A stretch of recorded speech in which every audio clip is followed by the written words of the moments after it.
Folks, Black Star Network is. Hold no punch I'm real revolutionary right now. Support this man, Black Media. He makes sure that our stories are told. Thank you for being the voice of Black America, Roland. Stay black. I love y'all. All momentum we have now, we have to keep this going. The video looks phenomenal. See, there's a difference between Black Star Network and Black-owned media and something like CNN. You can't be Black-owned media and be scared. It's time to be smart. Bring your eyeballs home. You dig?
Today is Monday, July 17, 2023, coming up on Roland Martin Unfiltered, streaming live on the Black Star Network.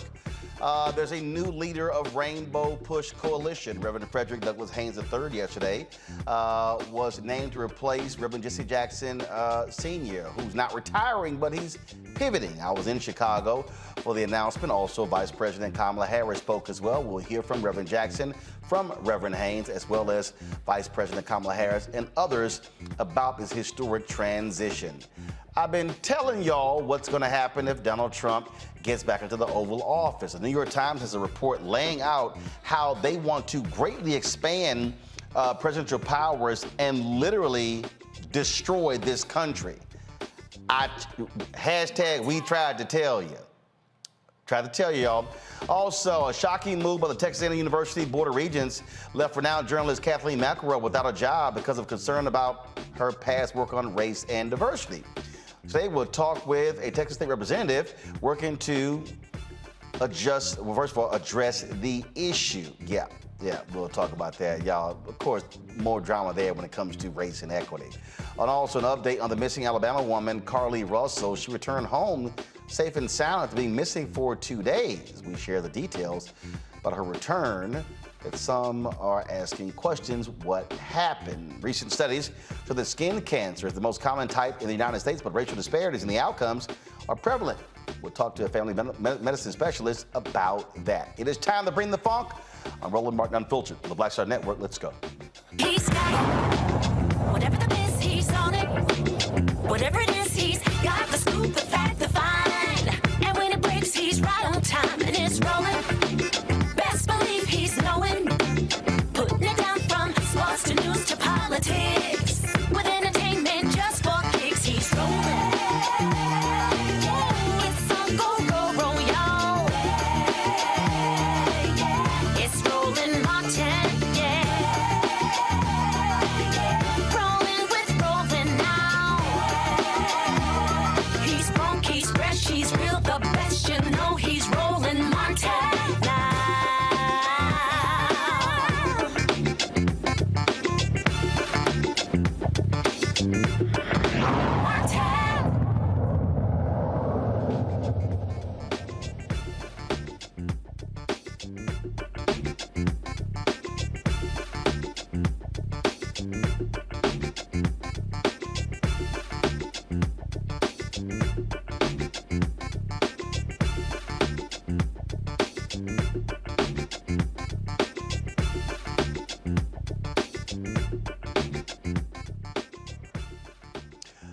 Folks, Reverend Jesse Jackson Sr. today, not today really, he's not leading the Rainbow Push Coalition. Yesterday in Chicago, the public announcement that Reverend Dr. Frederick Douglass Haynes III is going to be the new president of Rainbow Push effective immediately. More than 1,000 people were gathered yesterday at Apostolic Church of God for the announcement, but also to hear Vice President Kamala Harris. Of course, Reverend Jackson's been on the forefront for 6 decades. He has Parkinson's disease, and that is having, of course, an impact on his health. Yesterday, he made clear that he was not retiring. He was simply pivoting. Here's what he said yesterday to the folks gathered. I am somebody. Respect me, protect me, never neglect me. I am somebody. If my mind can conceive it, my heart can believe it, I know I can achieve it. I am God's child, not Pharaoh's slave. I'm God's child. I'm God's child. I'm God's child. I'm God's child. Stop the violence. Save the children. Stop the violence. Save the children. We're yellow, brown, black, and white. We're all precious in God's sight. Everybody is somebody. Keep hope alive. Keep hope alive. Let me hear you scream. All right.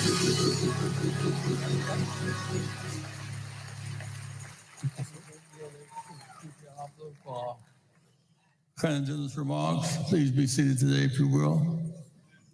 With Byron Brady, with whom I've grown up with, friends with his father and his mother, to a great church that made it even greater. Big hand for Pastor Byron Brady, please.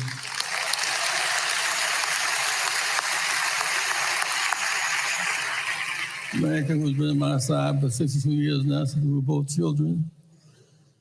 Jackie, please stand, my wife, Jackie.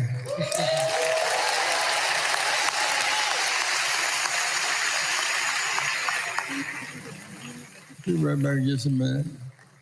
I told her to go out something. I did myself like that. Let me express my thanks to all of our staff. The man today who I'll recommend, based upon the board's work as the successor of our work here in Chicago and around the nation. I'm not retiring. I am pivoting to another.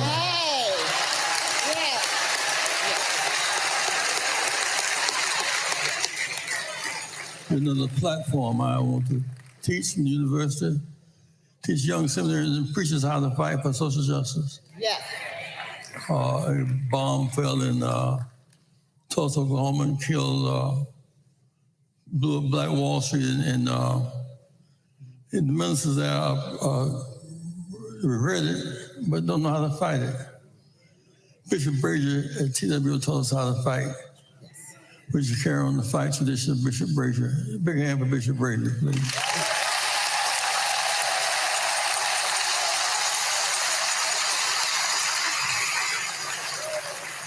Dr. King's beloved classmates I met in Minnesota Cole one night, Bishop Amos Brown from San Francisco.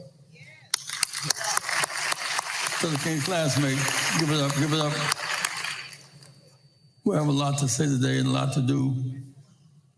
Thing going on. Dr. King spoke August 8, 1963.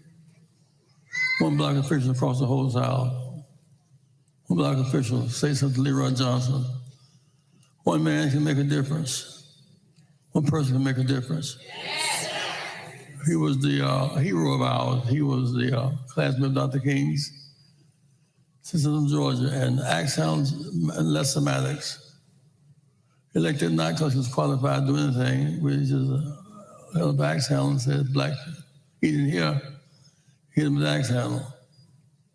So what happened was, his son got in trouble. And Leroy Johnson said he deserved a second chance. What kind of Tom is this? He gets how mean he has been. Tuesday, he went down to Mac's office. "I need to see you." So I said, "I want to thank you for blessing my son. He's not going to jail." But he said, "Well, a friend needs I'll bail out your friend too." His name is Muhammad Ali.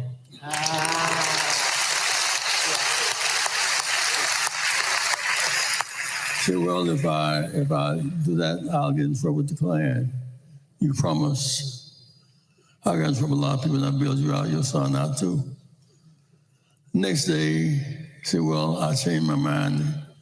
Klan stood up for me." So Governor Sanders filed a lawsuit.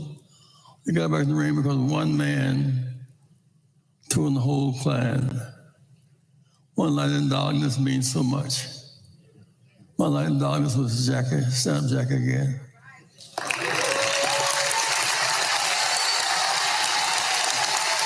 Give it up, give it up.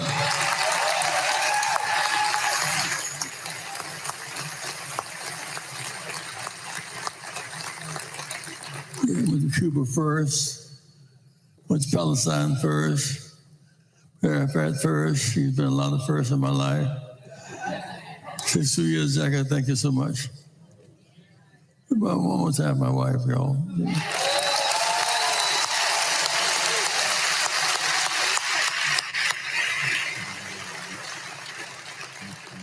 My people, we need healing today. I've been so ugly, so violent. If my people will call by my name, will humble themselves and pray. Seek my face. Turn their wicked ways. Right, right. Our weakness, he'll make us strong. Our weakness, he'll reject us. And if that be true, we'll hear from heaven. Oh, heal our land. Be healing today. Repeat it, my people. If my people call by my name, humble themselves and pray, seek my face, turn the wicked ways.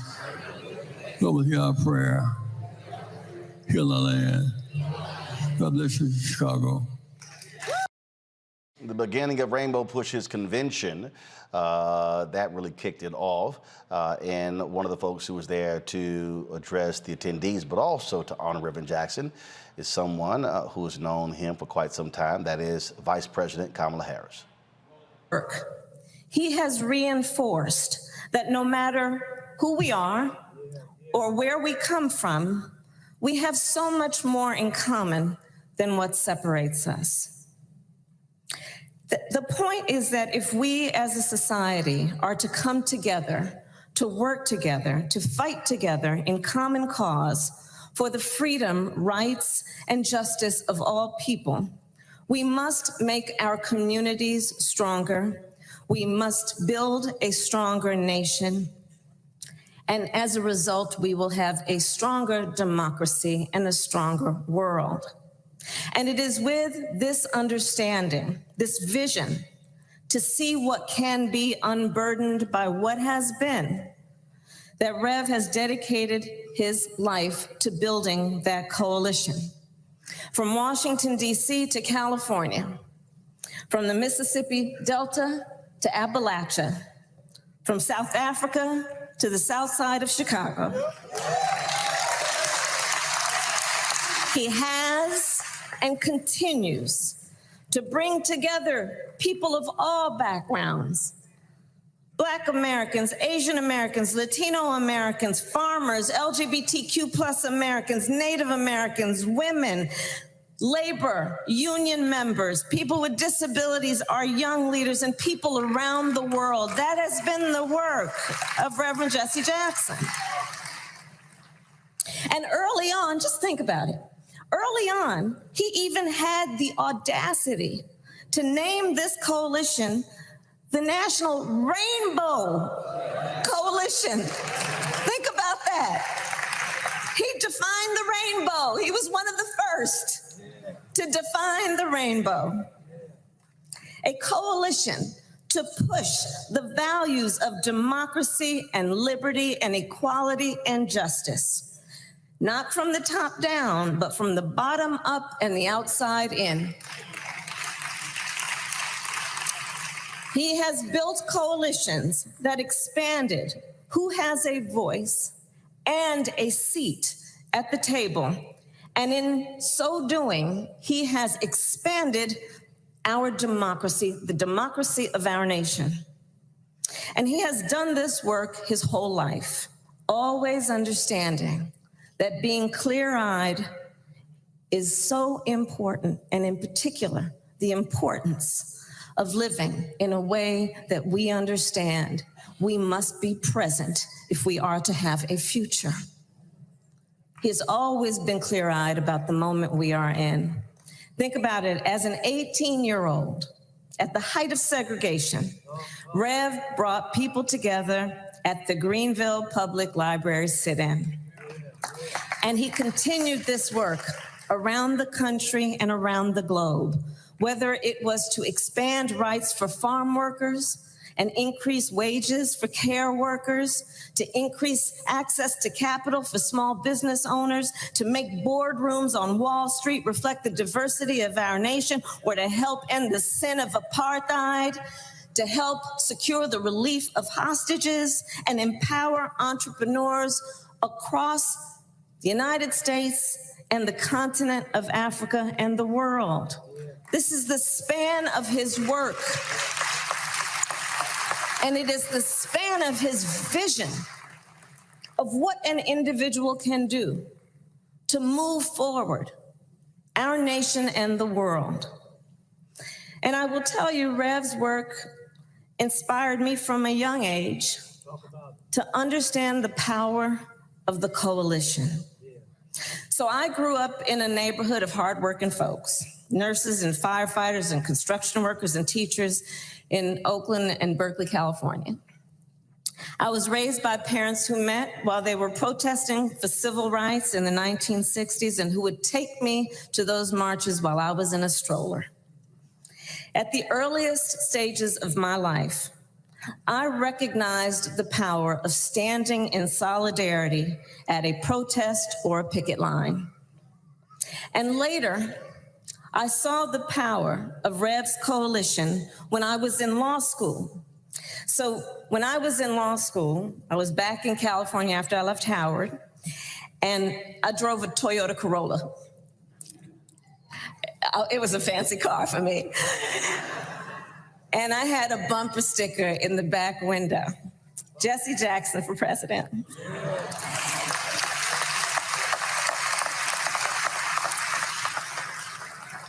And so I would drive back and forth from Oakland, where I lived, to San Francisco, where I went to school.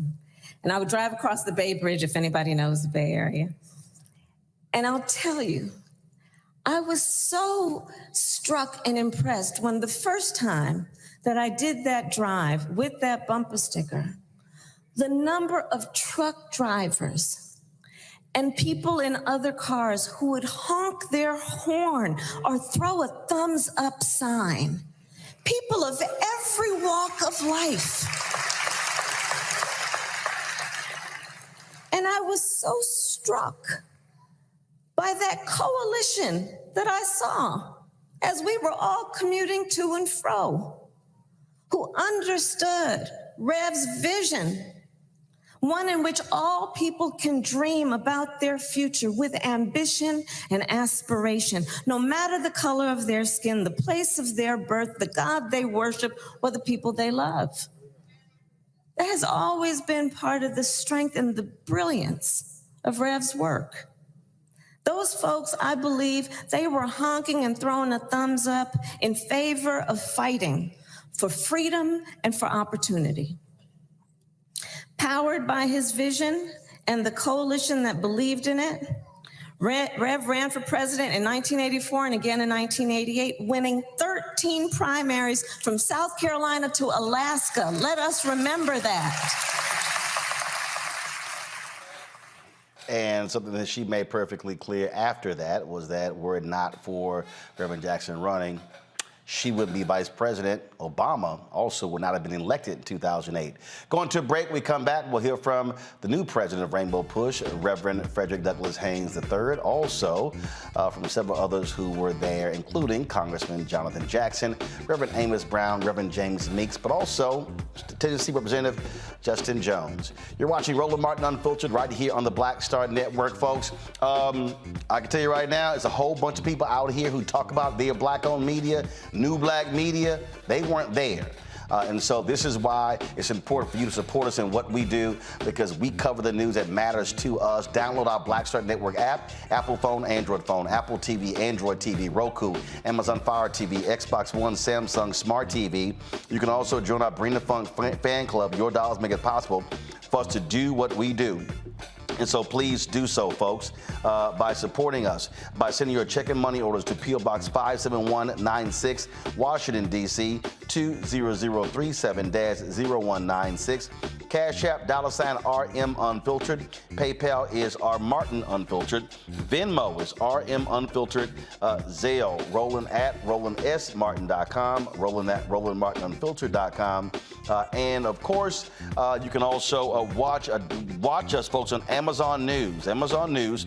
So if you go to Amazon Fire, just pull up Amazon News. You can watch our 24-hour streaming channel. We're also now on the Plex streaming fast channel. So if you go to Plex, simply search for Black Star Network. Look us under Live TV, News, and Opinion. And be sure to get, of course, a copy of my book, White Fear, How the Browning of America is Making White Folks Lose Their Minds, available at bookstores nationwide. We'll be right back.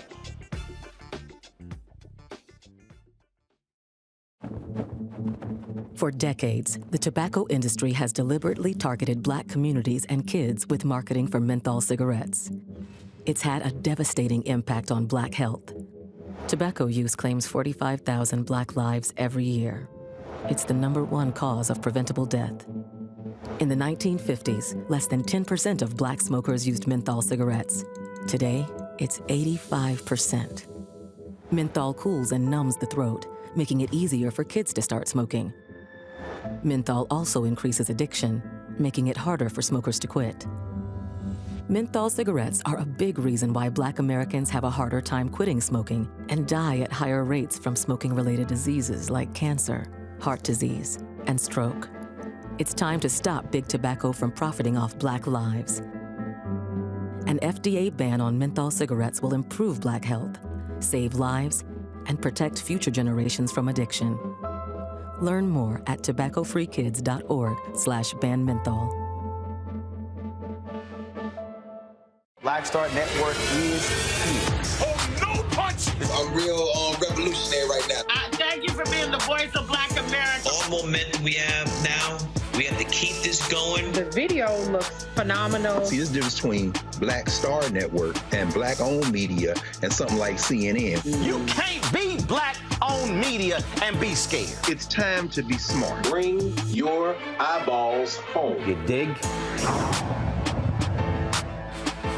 Hey, what's up, y'all? I'm Devon Frank. I'm Dr. Robin B., pharmacist and fitness coach, and you're watching Roland Martin Unfiltered.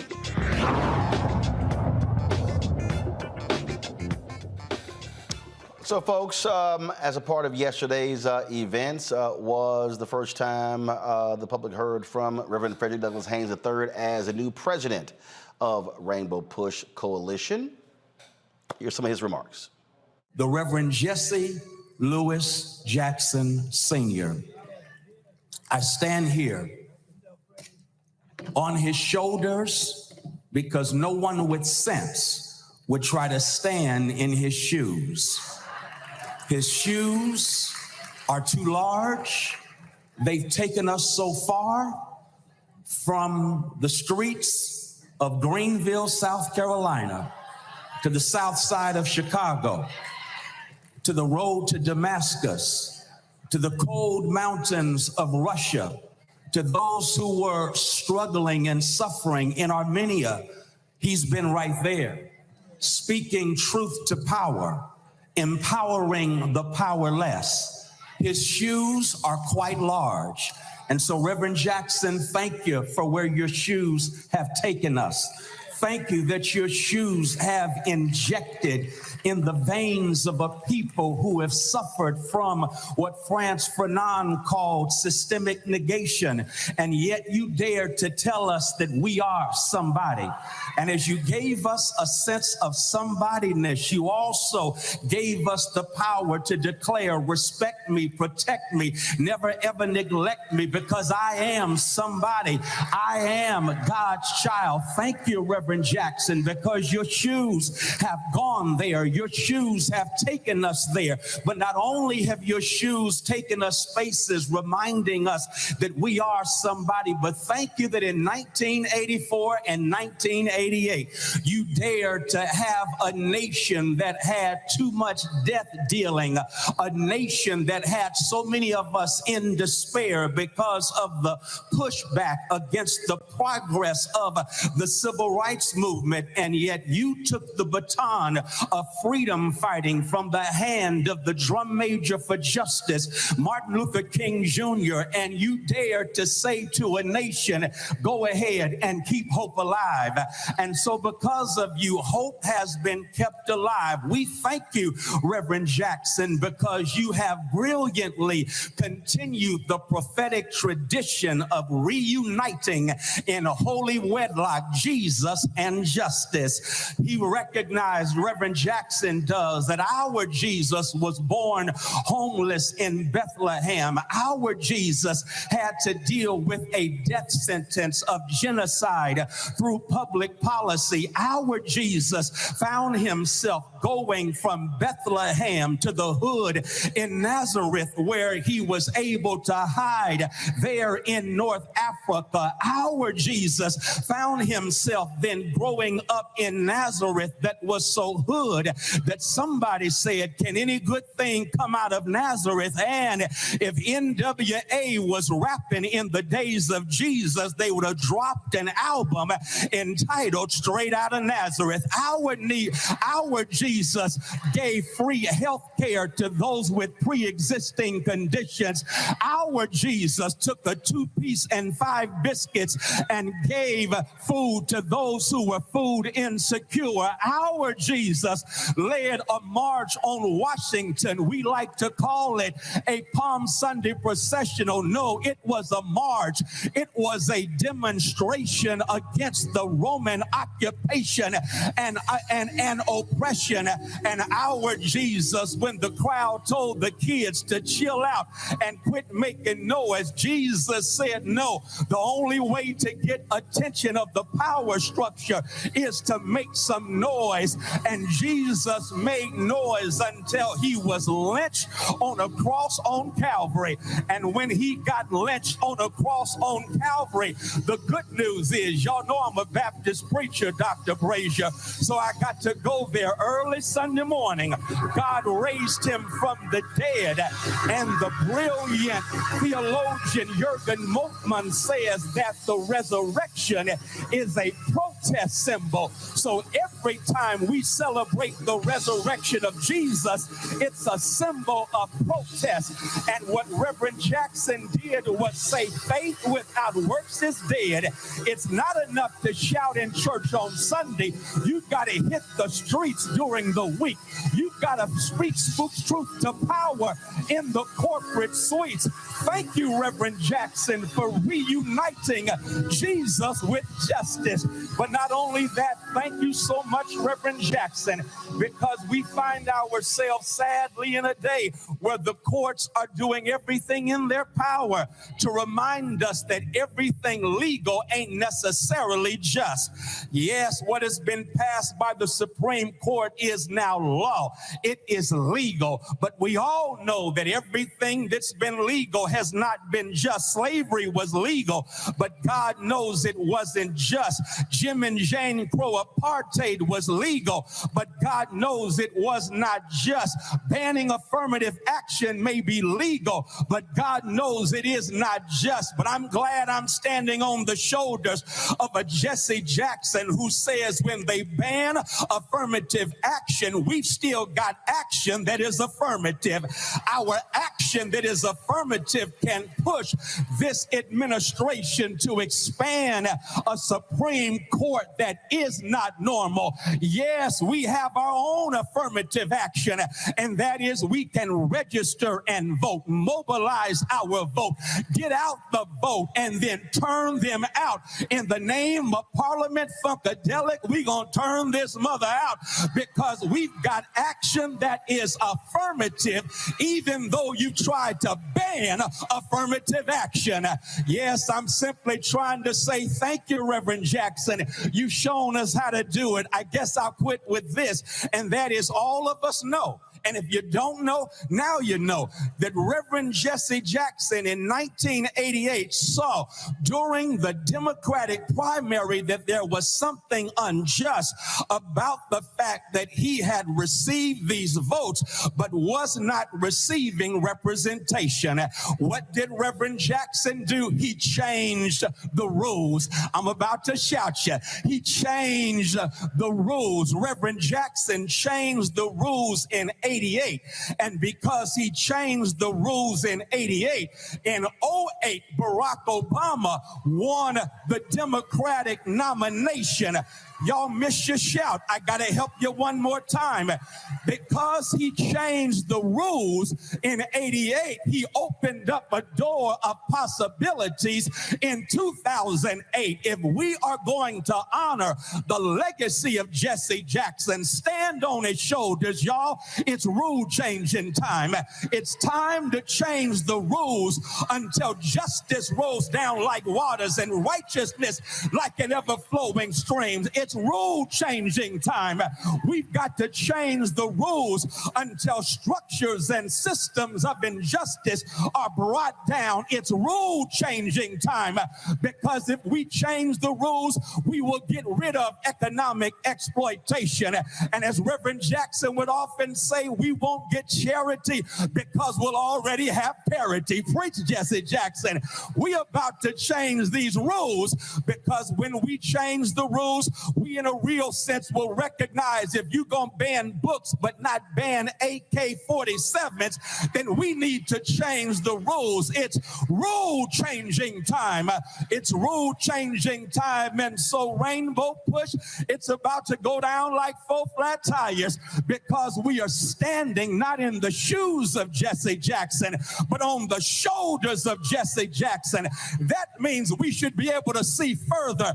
That means we should be able to stand taller, because it's rule-changing time. It's law-changing time. And we're going to change laws and ensure that we have those in power who do justice, love mercy, and walk humbly with our God. We're going to change these rules. And when we change these rules, we shall overcome. Y'all didn't feel that. So I got to go with Kendrick Lamar. All my life I had to fight. But if God's got us, we gonna be all right, because we are about to change the rules. Peace. Folks, going to break. We come back. We'll hear from several of pastors, politicians who were there as well. Talk about what is next for Rainbow Push Coalition with our panel. You're watching Roland Martin Unfiltered right here on the Black Star Network. My early days on the road, I learned, well, first of all, as a musician, I studied not only piano, but I was also drummer and percussion. I was all city percussion as well. So I was one of the best in the city on percussion. There you go. Also studied trumpet, cello, violin, and bass, and any other instrument I could get my hand on. And with that study, I learned again what was for me. I learned what it meant to do what the instruments in the orchestra meant to each other in the relationships. Right. So that prepared me to be a leader. That prepared me to lead orchestras and to conduct orchestras. That prepared me to know, to be a leader of men, they have to respect you and know that you know the music. You have to be the teacher of the music. You have to know the music better than anybody. There you go. Right, so you can't walk in unprepared.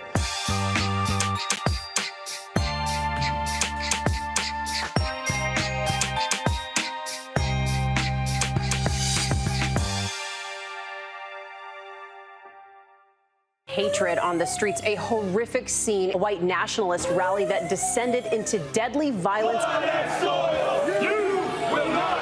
White people are losing their damn minds. As an angry pro-Trump mob storms the U.S. Capitol, we're about to see the rise of what I call white minority resistance.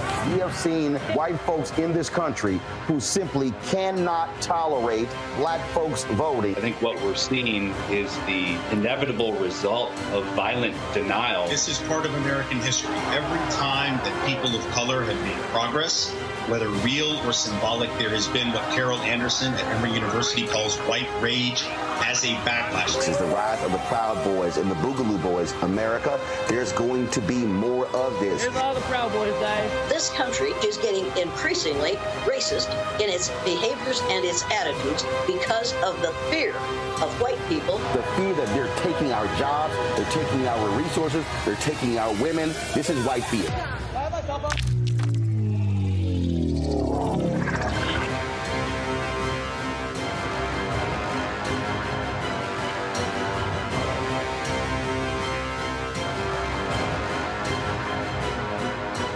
Hello, I'm Paula J. Parker.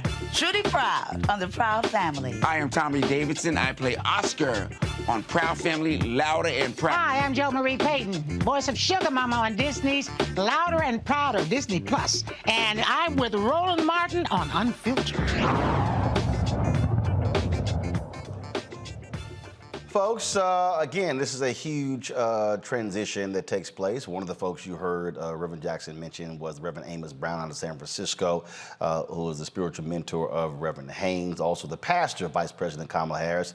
I chatted with him and others about what took place yesterday and what the future holds for Rainbow Push. All right. Reverend Brown, just your thoughts on Reverend Jackson pivoting and being replaced by one of your sons in ministry, Reverend Haynes. Well, as Reverend Haynes so eloquently said in his sermon, we are blessed this day to say that we are standing on the shoulders of Dr. Jesse Lewis Jackson. And his stepping on those shoulders brings great joy to my heart. For I succeeded his father as pastor of the great Third Baptist Church of San Francisco, and I licensed and ordained Dr. Haynes to ministry. He is the blessing and the answer for these challenging and crucial times, and he will be able to wear that mantle well as a scholar, as an activist, and as a man of prayer and a family man. We can never say too much about how the Holy Spirit and fate is moving in our behalf to bring these traditions together. The oldest predominantly Black Baptist church in the Western United States also has the distinction of our Vice President being a member there. And to think that Reverend Jackson, when he came to San Francisco both in 84 and 88, we hosted him there. So God is moving in a mysterious and wonderful way, and we're going to save the day and ultimately help to save the soul of this nation. When we work as a team, we'll push Rainbow and all of our civil rights groups working together to get our people registered to vote and to turn them out to vote in a marvelous and creative way that will say miracles are happening today and not just in yesteryears. But we're going to be that miracle through the power of God. There we go. All right, Doc. I appreciate it. All right. Thanks a bunch. Thanks for all the good work you do. I appreciate it. All right. Rev Meeks, today was a momentous day, to say the least. It was a momentous day. The Reverend Jesse Jackson has done something that probably will not be repeated again, and that's held this mantle for over 60 years. But he passed it on to another giant. And Frederick Douglass Haynes turned this place out. He is capable of doing it, but not just speaking to an audience and making us excited. He's capable of carrying this mission forward, opening up the doors to economic justice, restoring some rights that is being taken away from African Americans. And I was glad to hear him say all of those things, because I know they're in his mind. We have some work to do, and who better to get behind than Frederick Douglass Haynes? You've been longtime board chair. You've stood at Reverend Jackson's side for a long time. He anointed a whole bunch of folk, including you, to replace him, but he finally released that steering wheel. Well, I'm 66. I'll be 67 this year. I don't think that a 67-year-old man should be taking over anything. But Freddie Haynes is young in spirit, and he's nationally known. Preachers know Freddie all over the country. Freddie has spoken all over the country. This is his moment, and we've been waiting for him, and we thank God for Reverend Jackson. I hope that Reverend Jackson actually steps away for a while and give Freddie his marching orders and let him run. And you know what that feels like, because you recently stepped away as senior pastor of Salem Baptist Church, and it's not easy, but that's how a church or organization has to continue moving forward. It's hard, Roland. Every Sunday morning I get up and my car almost head in that direction. I miss the people. I hope they miss me, but I don't want them looking over Charlie Date's shoulders at my reaction, what I might be doing, what I might not be doing, and I don't want to be there with an opinion, because I'll have one of how things should go. When a person comes in to lead, they should be given that opportunity to lead. And congratulations to you on Roland Martin Unfiltered and all the work that you've done, and all the followers that you've accumulated. I'm glad Freddie gave you that shout out, because you are our media and we need you. I appreciate it. Always good to see you. All right, one of my former pastors, and Freddie was my former pastor as well, so good company. All right, we love you. I appreciate you so much. it. All right. Appreciate it. Good seeing you, babe. Just your thoughts about Reverend Jackson pivoting, not retiring, but also Reverend Frederick Haynes taking over. I just think it's so important that we, as this rising generation involved in this ongoing civil rights movement, recognize our elders, those elders who open doors. As the youngest black state representative in Tennessee, I would not be here without the courage, the conviction, the trailblazing of Reverend Jesse Jackson. And we just know that he's pivoting, but we know you can never retire from a lifetime of a legacy of liberation, of the work continues. And we know that we're at a time where in states like mine, they're trying to bring us back in history. And so we know it's so crucial that we're connected intergenerationally, that we build this rainbow coalition across this nation and challenge white supremacy, challenge the extremists like Trump and DeSantis and governability of Tennessee, and stand up to say that it's our time now to continue to keep hope alive in this time and era. All right, appreciate it. Thank you. All right, good seeing you. Good Appreciate it. All right, folks, here with Congressman Jonathan Jackson. This obviously a momentous day. Your dad said he's not retiring, he's pivoting. Yes, Dad. You know, he's a minister and he's also a civil rights worker, activist. Two professions you don't retire from. So it's a calling from God, it's a commitment, and he's going to stay on there so long as God gives him breath to breathe and energy. So the fight is on. He wished he could do more, but with what he has, he's never giving up.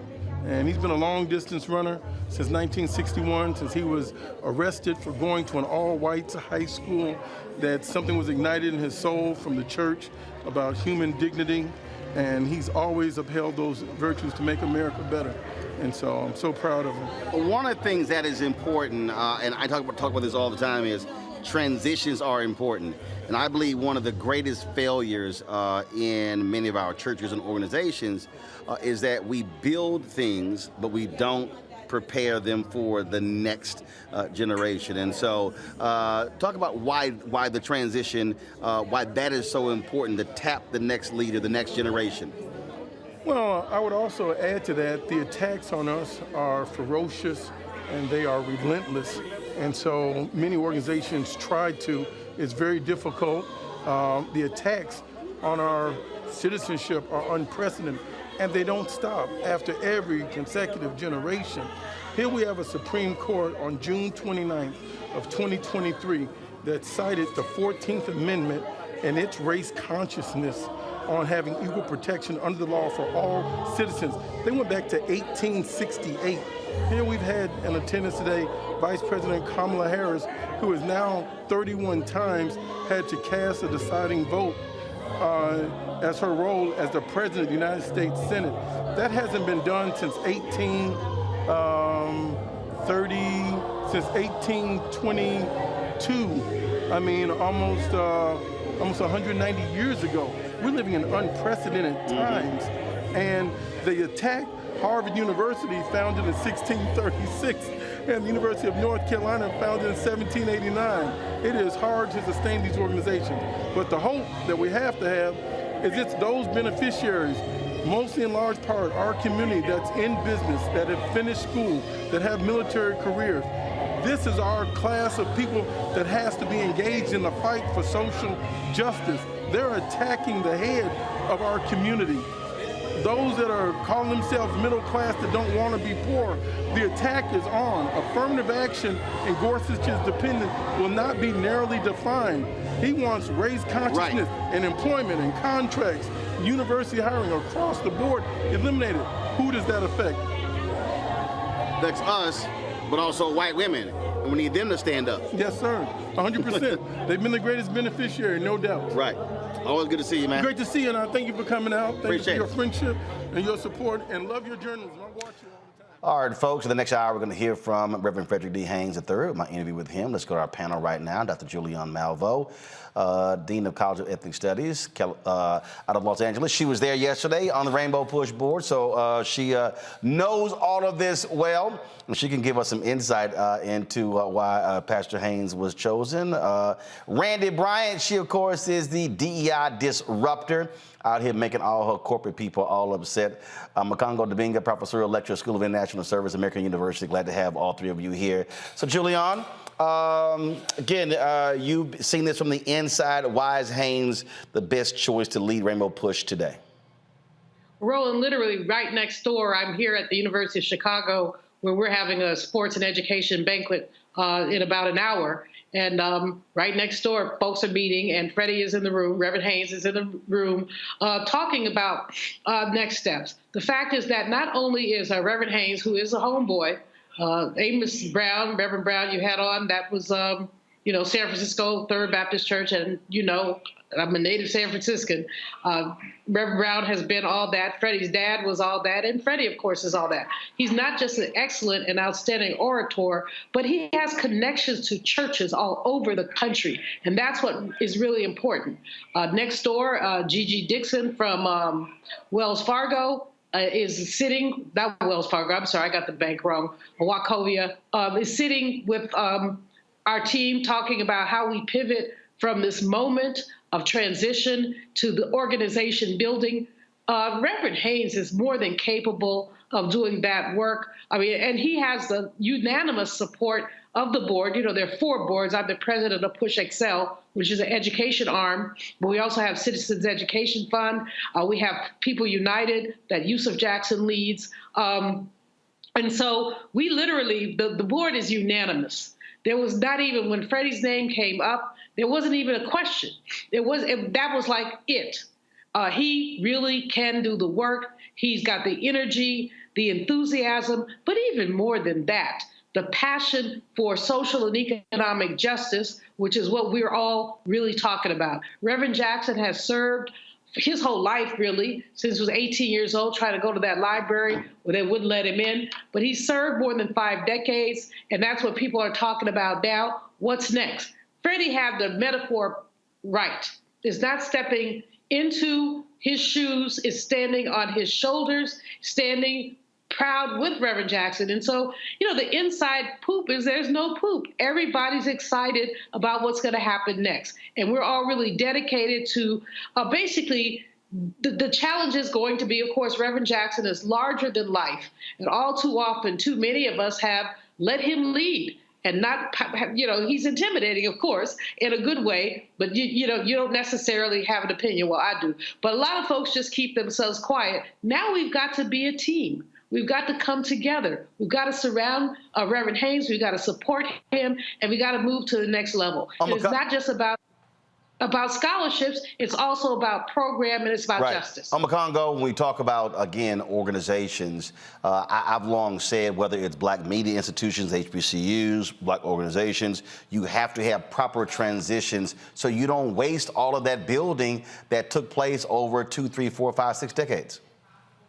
And it's frustrating. We see it happen time and again where people are put in situations where they have to basically reinvent the wheel. So with Reverend Jackson stepping aside in this particular role, to be able to stay there as an elder, to provide the guidance for the new leadership is very powerful. And I got to say, I'm really inspired by this transition because growing up, honestly, many people like my generation, youth generation, started to feel like the Black church and other groups weren't really paying attention to us. And so when I hear, this new leadership speaking to the youth, being able to quote the hip hop, but also the scripture, and also talk about the history, this is the new leadership that we need for the fight that we are in right now. Somebody who can be part of that multinational, multiracial coalition that's really going to be engaged in the fight. And so when you see Representative Justin there as well, this is just the best time, and I think that this speaks to Reverend Jackson's brilliance, as he's been brilliant throughout the whole time, to see that I can put this, this new face can come with the energy and the support, as Dr. Malveaux was talking about, from everybody to get out there in the fight, and I can still be here as the elder, because that disconnect between the elders and the younger generations is where we have floundered sometimes. And so I'm very excited to see what's to come and wishing the Jackson family all the best in this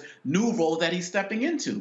Economics, that really was one of the messages there, Randy. And when you look at what's happening with corporations stepping away from DEI, look, that's going to be the next fight. These Republican attorney generals sending that letter to 100 corporations, challenging them. And so it is about civil rights, not necessarily civil rights. Absolutely right. And that's what I was just so excited listening to the speeches, just as our brother just said, that they are looking at what's happening right now. They are paying attention to our needs right now and speaking to this generation, because that's who's going to be affected by what's happening and what's going on. So yes, we have to look at how these changes are going to affect money. And so that will also speak to everyone. I believe that oftentimes we've gotten separated from the church. A lot of younger folks did get separated from the church. So you have to speak to the issues that are going to affect them. Hold tight 1 second, folks. And we talk about, again, how we're impacted economically. We'll talk next about the continuing drama at Texas A&M over the total mistreatment of a black professor. We'll talk to State Representative Ron Reynolds, who leads the Black Caucus there in Texas. Also, we'll talk about Ben Crump signing on as a lawyer for several Northwestern football players, alleging racist treatment and hazing that led to the ouster of the football coach there. We'll talk about Alabama. Also, why the racists in Alabama refusing to draw a second black district even after the courts ordered them to. That and lots more we'll cover right here on Roland Martin Unfiltered on the Black Star Network. When you talk about blackness and what happens in black culture, we're about covering these things that matter to us, speaking to our issues and concerns. This is a genuine people-powered movement. There's a lot of stuff that we're not getting. You get it, and you spread the word. We wish to plead our own cause too long have others spoken for us. We cannot tell our own story if we can't pay for it. This is about covering us. Invest in black-owned media. Your dollars matter. We don't have to keep asking them to cover our stuff. So please support us in what we do, folks. We want to hit 2,000 people, $50 this month, raise $100,000. We're behind $100,000, so we want to hit that. Y'all money makes this possible. Checks and money orders go to P.O. Box 57196, Washington, D.C. 20037-0196. The Cash App is $RM Unfiltered. PayPal is R Martin Unfiltered. Venmo is RM Unfiltered. Zelle is Roland at RolandSMartin.com. Coming up next on The Frequency, right here on the Black Star Network, Shanita Hubbard. We're talking about the ride or die chick. We're breaking it down. The stereotype of the strong black woman. Some of us are operating with it as if it's a badge of honor. Like you even hear black women like aspiring to be this ride or die chick, aspiring to be this strong black woman trope at their own expense. Next on The Frequency, right here on the Black Star Network. Hey, what's up, y'all? I'm Devon Franklin. It is always a pleasure to be in the house. You are watching Roland Martin Unfiltered. Stay right here.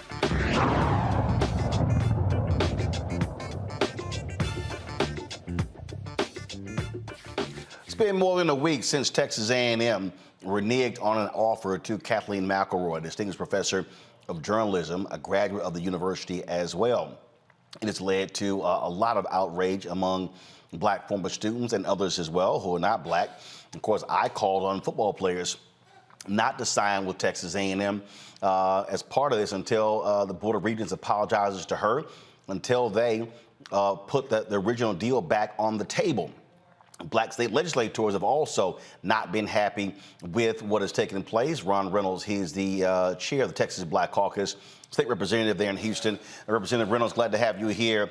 What have you heard from University President Kathleen Banks, from Chancellor John Sharp of the Board of Regents about what the hell happened here? How they would listen to a group of right-wing white conservatives who don't like diversity, equity, inclusion, which has nothing to do with her being hired? Roland, first of all, Fred, thank you for speaking truth to power and having this platform for us to really educate the masses on many of the critical issues facing our state and our country. And to your question, I have a meeting with Senator West tomorrow with President Banks. We requested that meeting because we were outraged, and to be quite frankly with you, we were pissed off and disgusted with the treatment by this distinguished lady who is really a excellent professor. She is world-renowned and really was going to upgrade the journalism department at Texas A&M. So we're not going to appease these MAGA folks. The Board of Regents did a terrible job in the way that they treated her. And I echo with the Texas Legislative Black Caucus your anger, your disgust, and your outrage. And we must continue to be the conscious to make sure that we don't normalize this behavior, because this is a slippery slope. And A&M today with Dr. McElroy, and it could be other universities tomorrow, because this is a anti-DEA, what these folks call woke movement, and this is permeating throughout states all across this country. Nutcases, they were following the lead of this right-wing website that claimed, oh, we exposed who this person really was.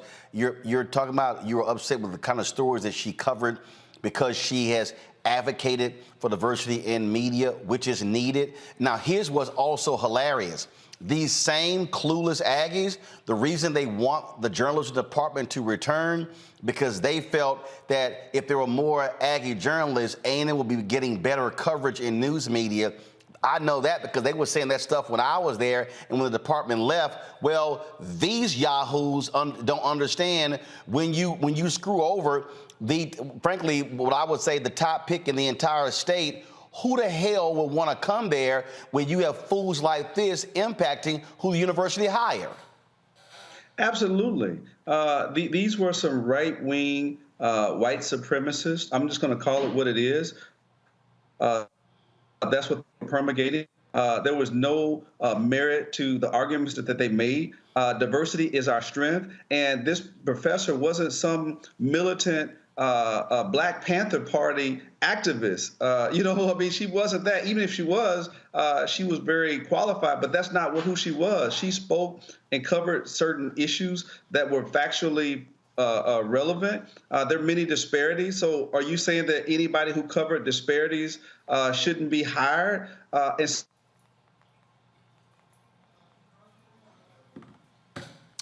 All right, hold tight 1 second. Looks like his signal froze, so let me know when we get Representative Reynolds back. Talk about this here. The University of Board of Regents are meeting right now in Park City, Utah. And they'll be meeting again on August 17th. This is the Board of Regents. They're the ones who played a huge role in this and has raised lots of questions regarding the leadership. Do we have Representative Reynolds back? Okay, we got you back, Representative Reynolds. Go ahead and finish your comment. Oh, okay. How's that? We got you. Go ahead, Representative Reynolds. Go ahead. Yeah, Roland, I'm saying that shame on this Board of Regents for embracing this nonsense. We see it permeating throughout the country with Senator Tuberville. We've seen it on the floor of the United States Congress from a U.S. congressman referring to blacks as colored people. And now we see the Board of Regents acquiescing some right-wing MAGA white supremacists. This is not the most diverse state in the country. Texas has more African Americans than any other place. A&M should be ashamed. They owe this professor an apology. And I call on black athletes, just as you stated, just like Gary Bledsoe from the Texas State NAACP, to think about going to institutions like Texas A&M. Think about, they want us on their fields, running touchdowns, and on a basketball court, slamming basketballs, and on a track and field fields.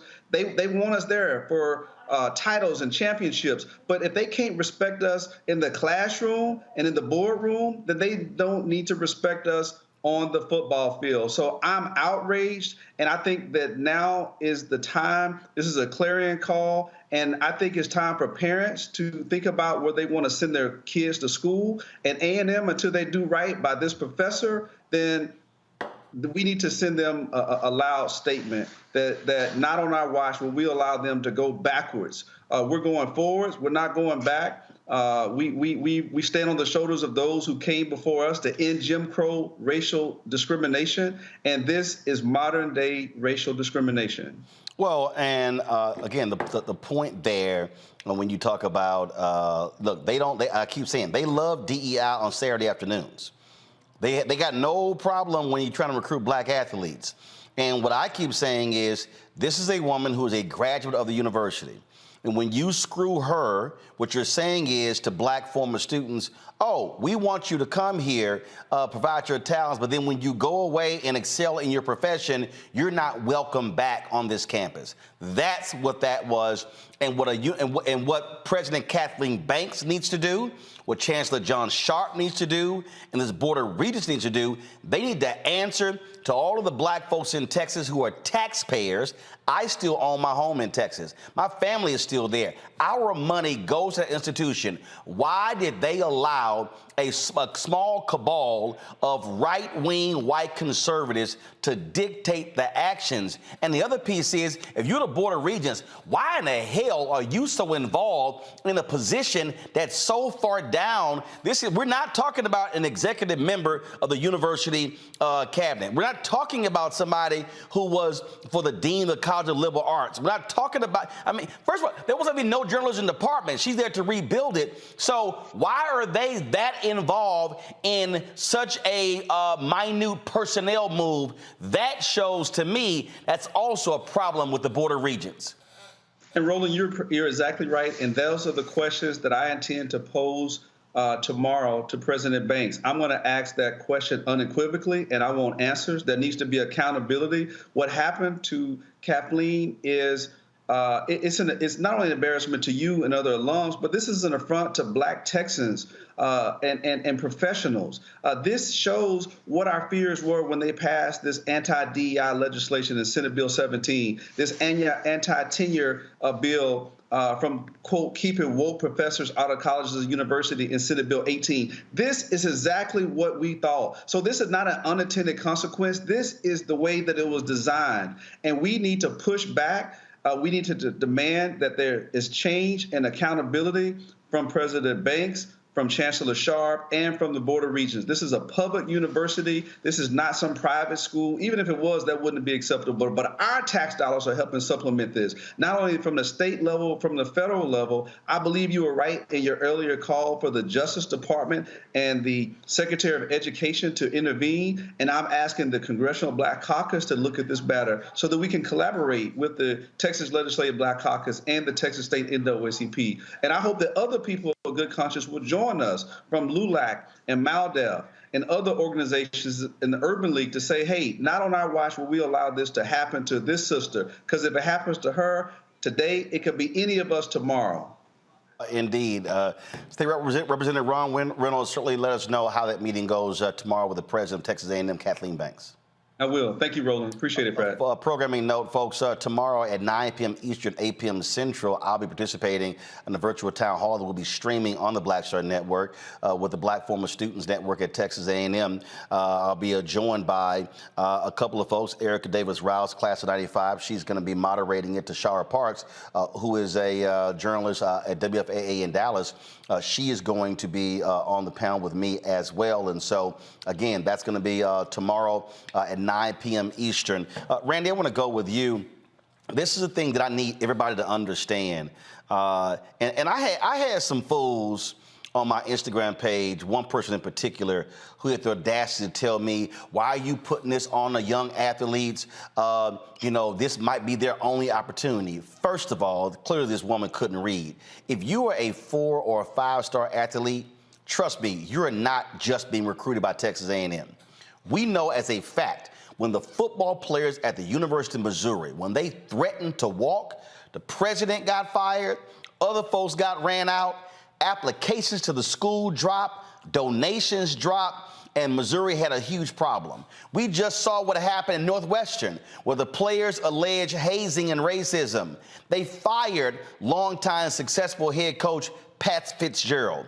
We also have seen what happened in Mississippi when the star running back for Ole Miss threatened he may not play if that Confederate emblem stayed on that state flag. That flag was gone in a week. And so I need people today. I need people today to understand that black people have used all of our weapons to change things in this country. I remember doing an interview with the Syracuse football team when they also boycotted and walked at Syracuse. And for the same black people today who are so weak and timid, who are saying, oh my goodness, why are you saying that? If it was not the use of the children in Birmingham, Birmingham would not have fallen. It was when James Bevel was teaching those children, and when they went out on those streets and were attacked by fire hoses and dogs, then the whole country said, oh my goodness, we can change something. But it's too many weak people who go, oh no, you shouldn't ask that of the athletes. We've got to use all of our weapons to attack the grandchildren of Jim Crow. Absolutely right. Absolutely right. We have to realize the power we have, and we have to get creative. I saw your call to the athletes, and I was so impressed when the courts have now stripped us of what we rightfully should be having, because DEI was there to help fix a problem, because we were not getting admitted into colleges. We were not getting roles in colleges. It was there to fix an existing problem. And now that the courts have taken that tool from us, we have got to unite and use the power we have. Each man for himself will not work. That player, that one player that says, oh, I'm going to continue to go to Texas A&M, I promise you, he will not have a great experience there, because they have shown that they do not embrace diversity, right? So there's, to me, no question. If people are not realizing that we are under attack and that it is now or never that we unite and fight against what is going on, what is a very planned attack from the highest places, then we'll never make it. You know, this is, I just, what kills me here, Omakongo, is when folk, they claim let's do battle, but then they don't want to fight. I've always said our biggest problem today is that we got lots of generals. We don't have enough troops. And understand this here. And this is what people don't understand. Out of all the athletes that the Texas A&M football team is recruiting, if one of those athletes came out publicly and said, I am removing Texas A&M from consideration as a result of what they did to Kathleen McElroy, that would send an absolute tremor, an earthquake through that university, because they would then go, if one does it, we might see 2 and 3 and 4 or 5. At some point, black folks have to understand leverage, influence, power. The greatest power we have is when we say, I'm not playing for your university, or I'm not spending my money with you. You are absolutely right. And I'm hoping that, former athletes, also speak up about their dismay. But you mentioned something about troops, Roland, and I was pulling up something from the Rudder Association, which you know of, an alumni association of Texas A&M, and they are in support. They were one of the people who started raising ruckus about McElroy, and they wrote, TRA believes that a department head should embrace the egalitarian and merit-based traditions that characterize Texas A&M's values rather than the divisive ideology of identity politics.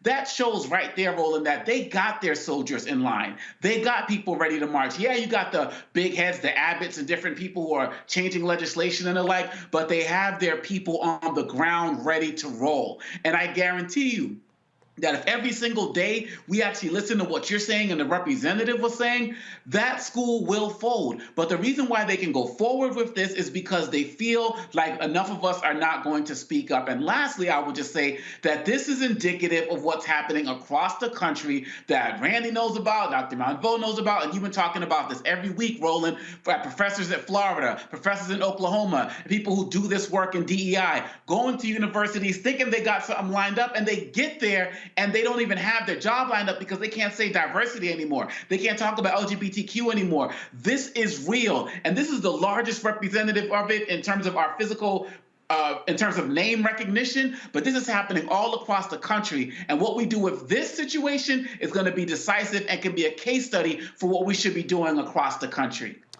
Here's the thing that, and Julian, I've talked about this a whole lot. I've talked about this a whole lot. When we love to play MLK's mountaintop speech, but we don't want to play the real stuff in it. We only want to focus on the bottom. And this is something that I think is important. MLK said, now let me say as I move to my conclusion that we've got to give ourselves to this struggle until the end.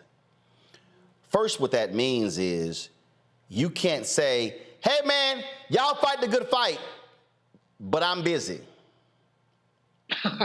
He says, nothing would be more tragic than to stop at this point in Memphis. We've got to see it through. And when we have our march, you need to be there. Be concerned about your brother.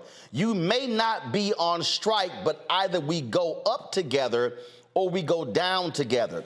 In the same speech, he talked about the Black collective. He said Black people economically are poor individually, but collectively represent one of the richest countries in the world. And too many people who are watching and listening don't seem to understand that when we move as a unit, when we move as a group, when we take D9, and when you take alphas and omegas and kappas and AKs and deltas and zetas and sigmas and iotas, and you take all of, when you're moving collectively, then folks like, oh, hell, look who's coming our way. But if it's one or two people, they can say, oh, yeah, we can ignore them. And so, and to Omakongo's point, former athletes are doing that. I'm going to be on the Zoom with about 25 of them this week. You've got other folks. Again, we're having the discussion tomorrow. And what I'm saying to folk, You don't change nothing in this country, Julian, by sitting your ass on the sidelines. There you have it, Roland. We're sitting here, as I said, I'm sitting here with Reverend Jackson, with Rainbow Push, and what we're talking about is our collective power. This sister is so eminently qualified that it's not even funny. And one or two little loudmouths talking about her prior DEI work and her continuing work. They should not have a voice in this at all. This board, these are some picayune people who do not belong on a university board. I mean, what university board gets involved in the employment of one professor? As you said earlier, she's not a dean, she's not, in the executive cabinet. She's not EVP. She's a bloody professor. Give me a break. But the bottom line is, as you say, it's all about the dollars. It's about the Benjamins. If people are willing to stop going to those Texas A&M games, if people are willing, the athletes must be both commended and encouraged. Stay off that field. Say, we will not put up with this. Because when someone, a former New York Times editor, when somebody like that, they're raising questions about her because you don't like something she said or wrote, that's nonsense. We've all said or wrote something, but what she said or wrote has been consistent with the principles of social and economic justice. And so how dare these little piss-ants, yes, piss-ants, that's my grandmother used to call crazy people, how dare they start this, and how dare others follow through with it? How dare somebody get to your Instagram, wherever fools go, to say they have something to say? They don't have anything to say. They ought to be ashamed. Texas A&M ought to be apologizing to this sister like yesterday. Well, this is what I said. I said I will not represent this university in any capacity, help in any way, until they apologize to her, reinstate the original offer, 5-year contract with tenure, and also and agree to some other changes as well. Look, I had some folks in Miami who invited me to the game there, to be in their suite when Miami plays Texas A&M. That ain't happening. The folks in College Station will not see me at any games until they do something. Because again, I am not going to reward you with my presence and my dollars if you do that. That Texas A&M Journalism Ring of Honor Award that sat on my mantle, that's been removed. And so that's how I operate. And so folk need to understand, I will not be wearing any of their gear on my social media, doing any of those things. In the past, the women's basketball team, the men's basketball team, the football team, they've called me to speak to the teams, to also help in recruiting. That ain't gonna happen, and I won't be attending any university event to recruit any black or brown students because, again, if you don't respect black graduates, how in the hell are you gonna respect prospective black students? And so, again, folk need to understand, I need our people to understand that nothing is going to change in this country, whether we're talking about Texas A&M, whether we're talking about corporate America, because Randy, I talk about this all the time.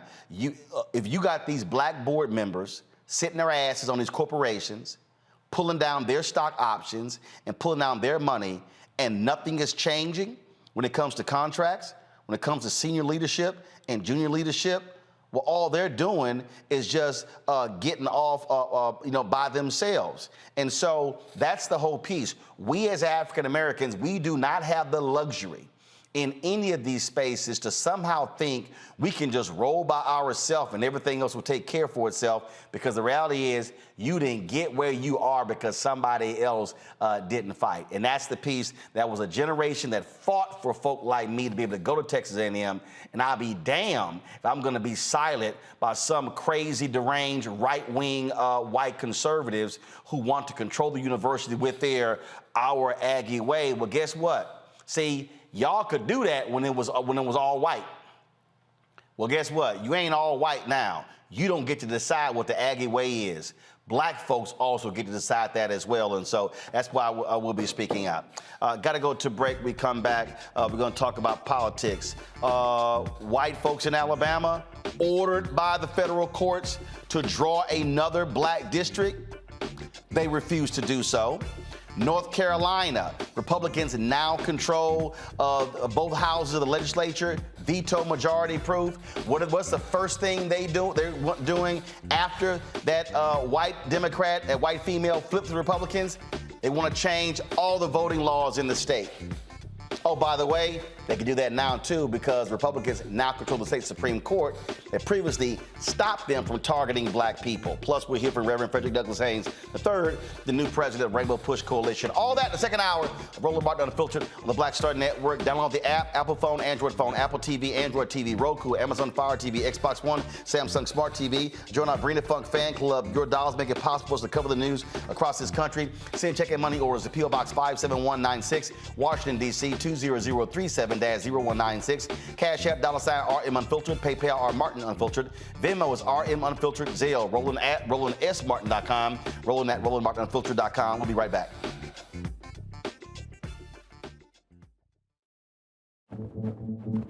For decades, the tobacco industry has deliberately targeted black communities and kids with marketing for menthol cigarettes. It's had a devastating impact on black health. Tobacco use claims 45,000 black lives every year. It's the #1 cause of preventable death. In the 1950s, less than 10% of black smokers used menthol cigarettes. Today, it's 85%. Ban menthol cigarettes. Save lives. On the next Get Wealthy with me, Deborah Owens, America's Wealth Coach, Dexter Jenkins is a faith-based financial mentor with more than 20 years in the financial services industry. He's passionate about helping families build generational wealth. Even though I'm talking about things like prayer, I'm talking about things about reading the word, I'm talking about things like fellowship, I'm talking to members who are dealing with losing their houses, or I'm talking to members who, because of a lack of the handling their finances, they're working 2 and 3 jobs. And so what I'm finding is that they're not coming to church because they don't have a handle on their finances. We're talking how to get wealthy through faith and our finances on the next Get Wealthy, right here, only on Black Star Network. Bruce Smith, creator and executive producer of The Proud Family, Louder and Prouder, and you're watching Roland Martin Unfiltered.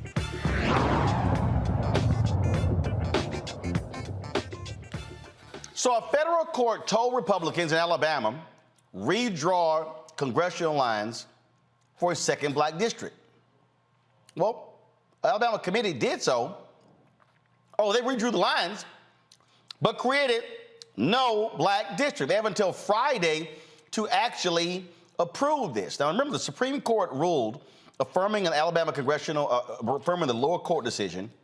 Right now, there's only 1 majority black district in the entire state out of 7. They packing all the black folks into one, likely violating the Voting Rights Act. So they have until Friday. The court's going to draw it themselves. The Alabama Republicans, who hold a majority in the legislature and control the whole process, again, they're like, yeah, we're not going to do this.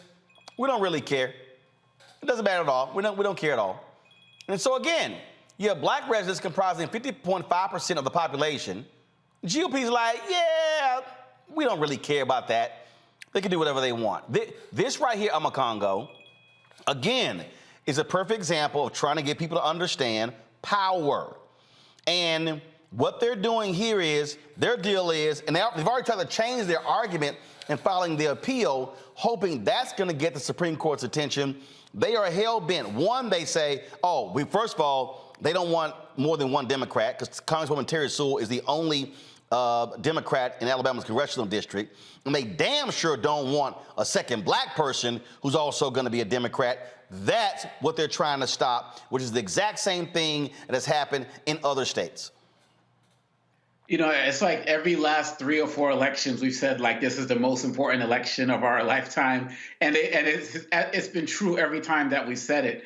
We have to really stay on the good foot and stay motivated and fight for this, because just like what Trump is doing in all of his cases, the Republicans are going to try to drag their feet as long as possible to try to make sure that this doesn't even happen until after the next election.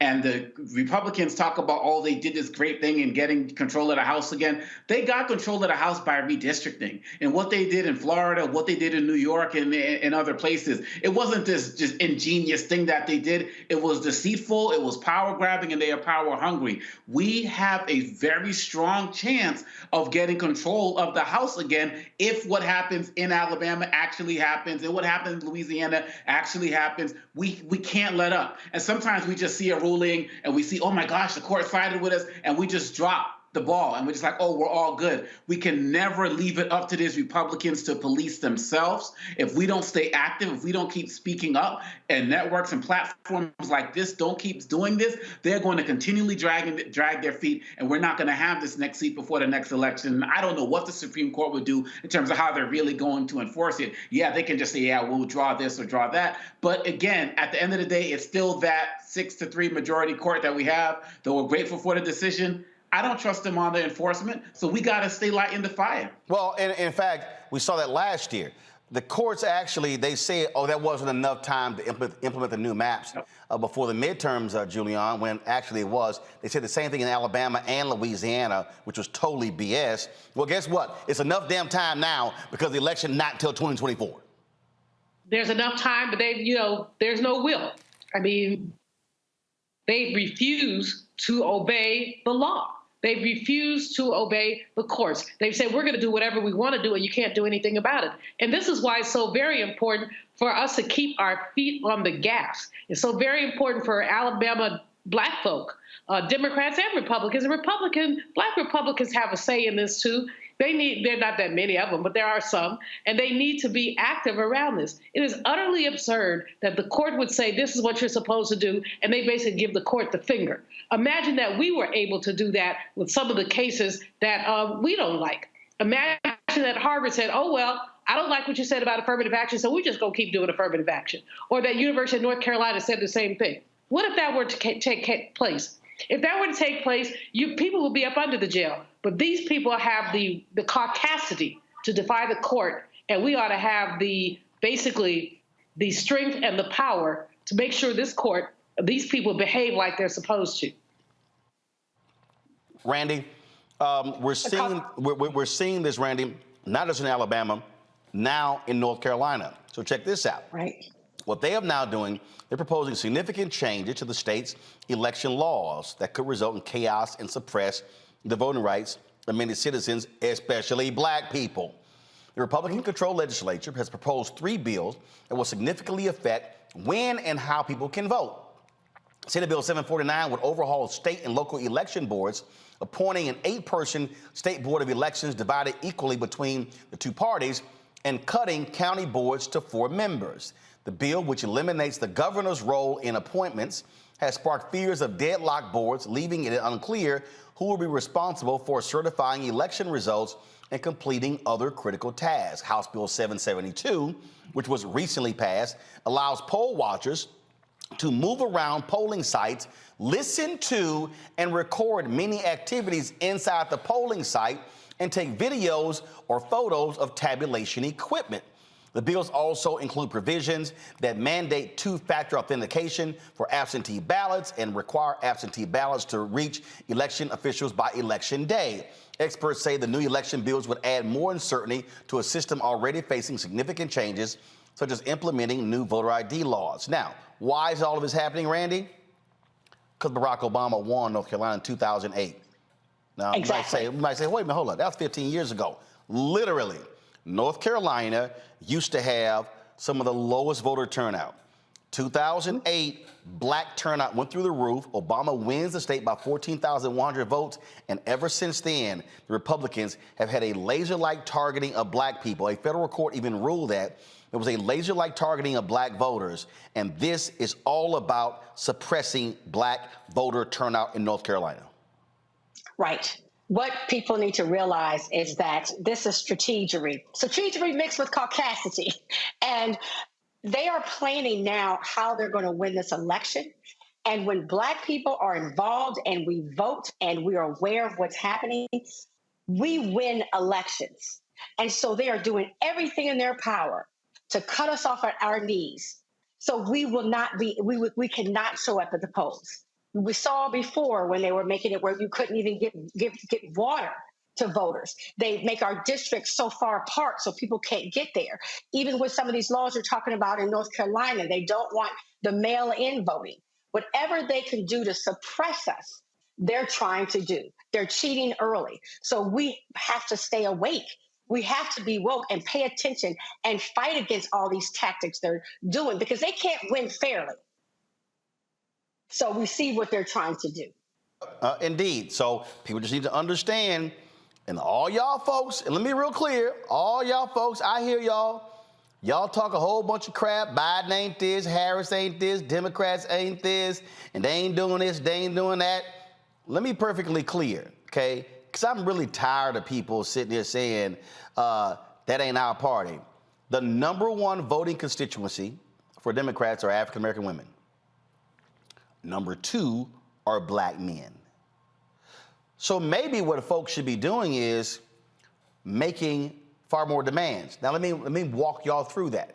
So if the Republicans want to go with this whole poll watcher deal, y'all, this is real simple. Mobilize massive numbers of black poll watchers, and we're going to white Republican polling places. Yes. Yep. See? Yep.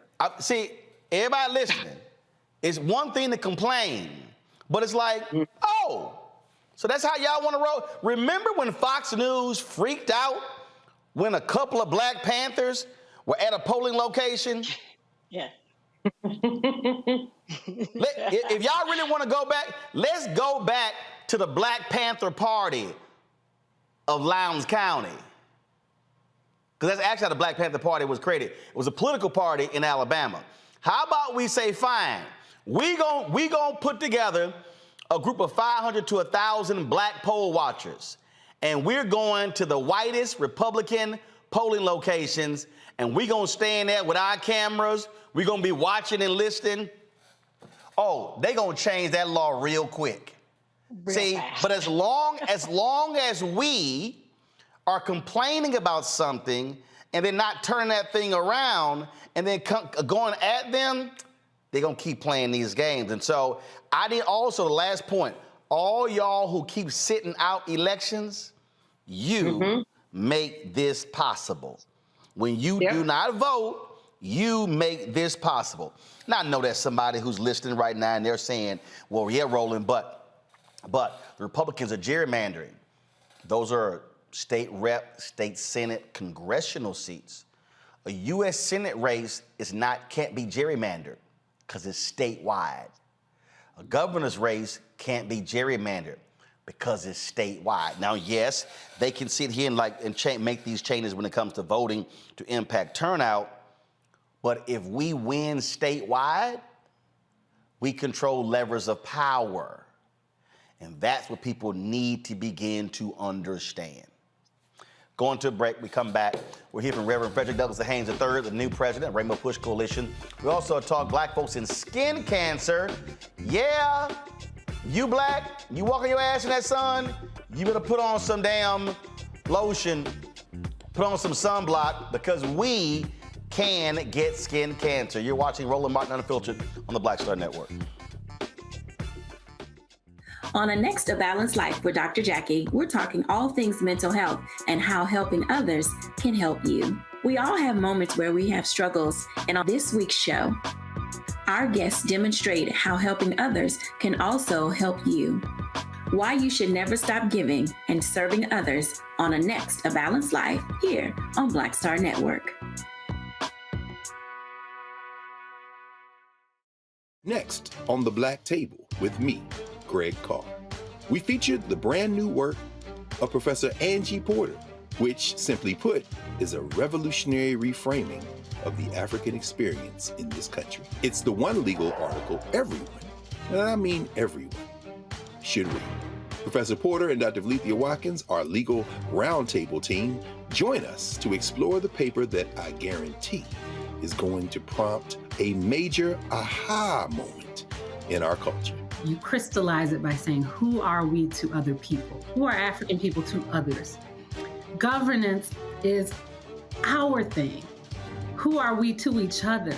The structures we create for ourselves, how we order the universe as African people. That's next on The Black Table, here on the Black Star Network. Farquhar, executive producer of Proud Family. You're watching Roland Martin Unfiltered.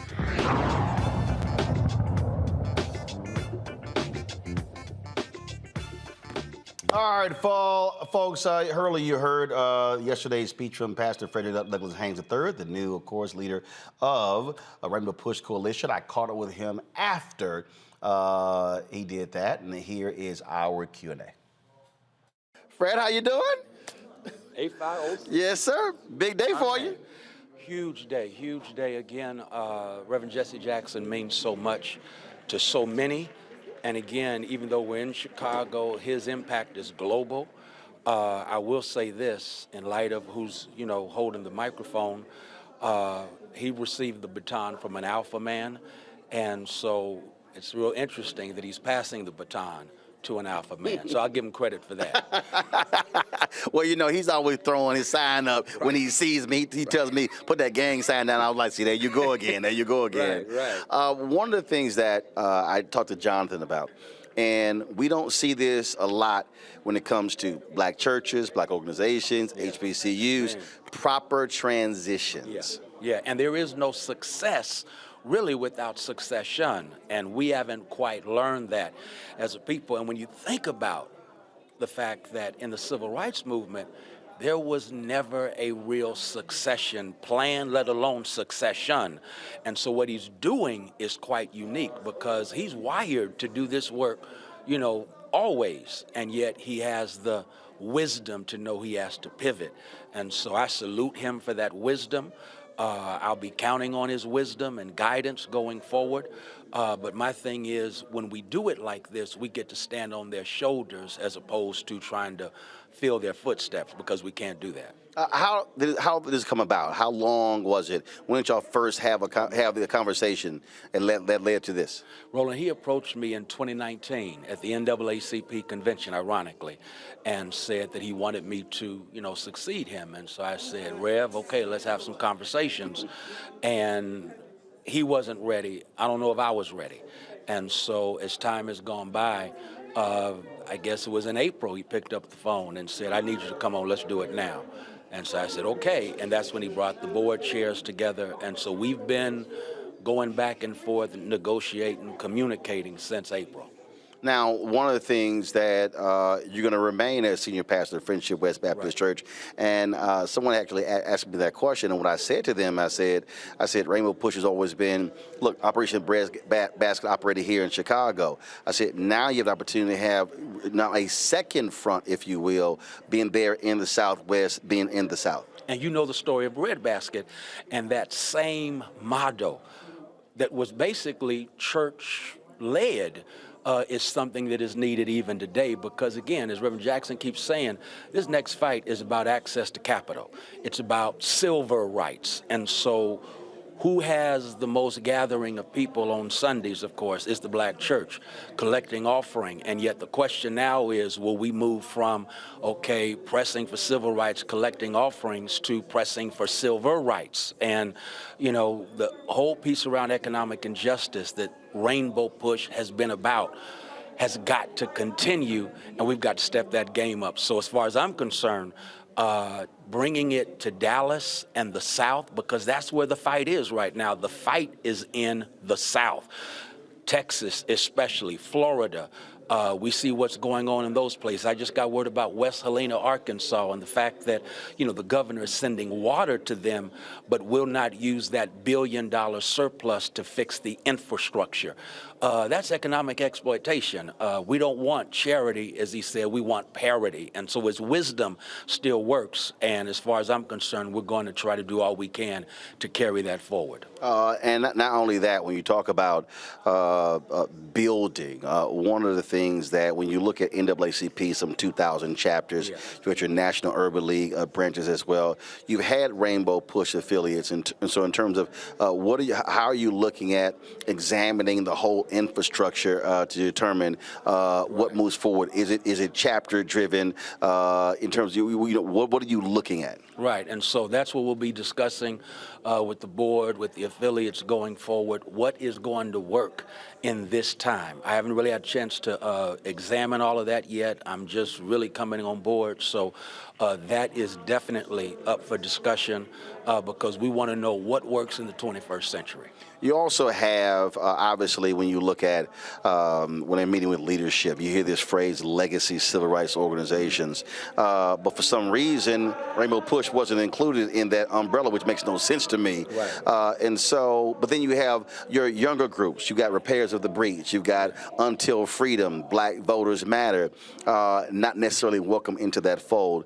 Is that something that you also emphasizing, that really aligning with where the energy is right now in terms of in the streets? Without a doubt, because as far as I'm concerned, one of the reasons that I think I was tapped is because I have relationships with all of them.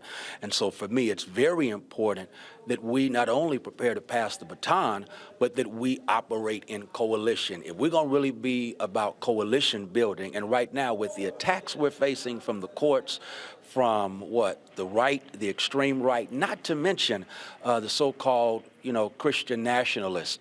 This is a time where we need coalition building as opposed to separation.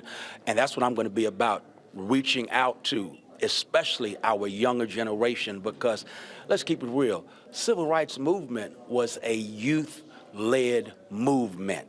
And so there's nothing wrong with a youth-led movement in this day. And so that's why I'll be reaching out to them, because we're not going to do it apart. We got to do it together. You were there in Baltimore when I challenged the Alphas, when I said, how can you talk about when you're running the yard, but who's running your city?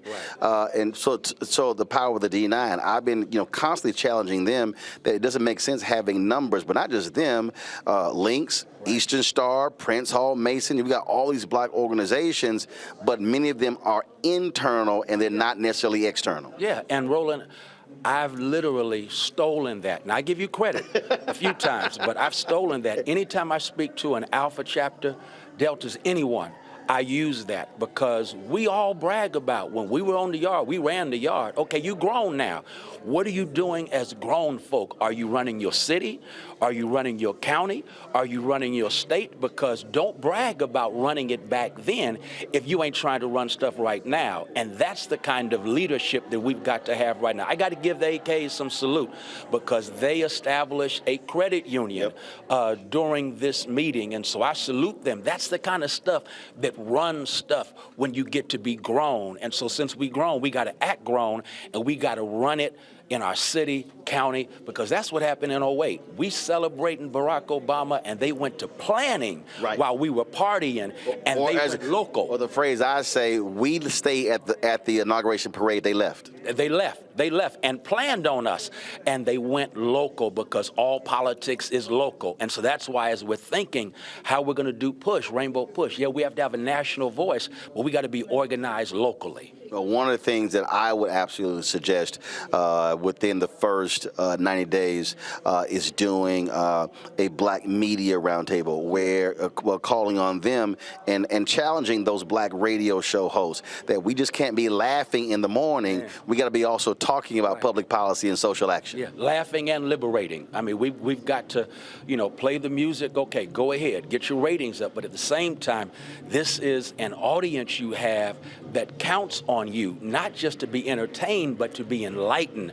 And the bottom line is, a lot of stuff in Texas, where I am, in Florida, they had these legislative sessions that just took place, and too many of our people don't know and won't know what happened until it hits them directly, because public policy has personal consequences, and black radio can help us to understand what's going on with public policy so that we can fight back, because right now we're not fighting back. Well, Reverend Jackson always would call me no matter what time of night.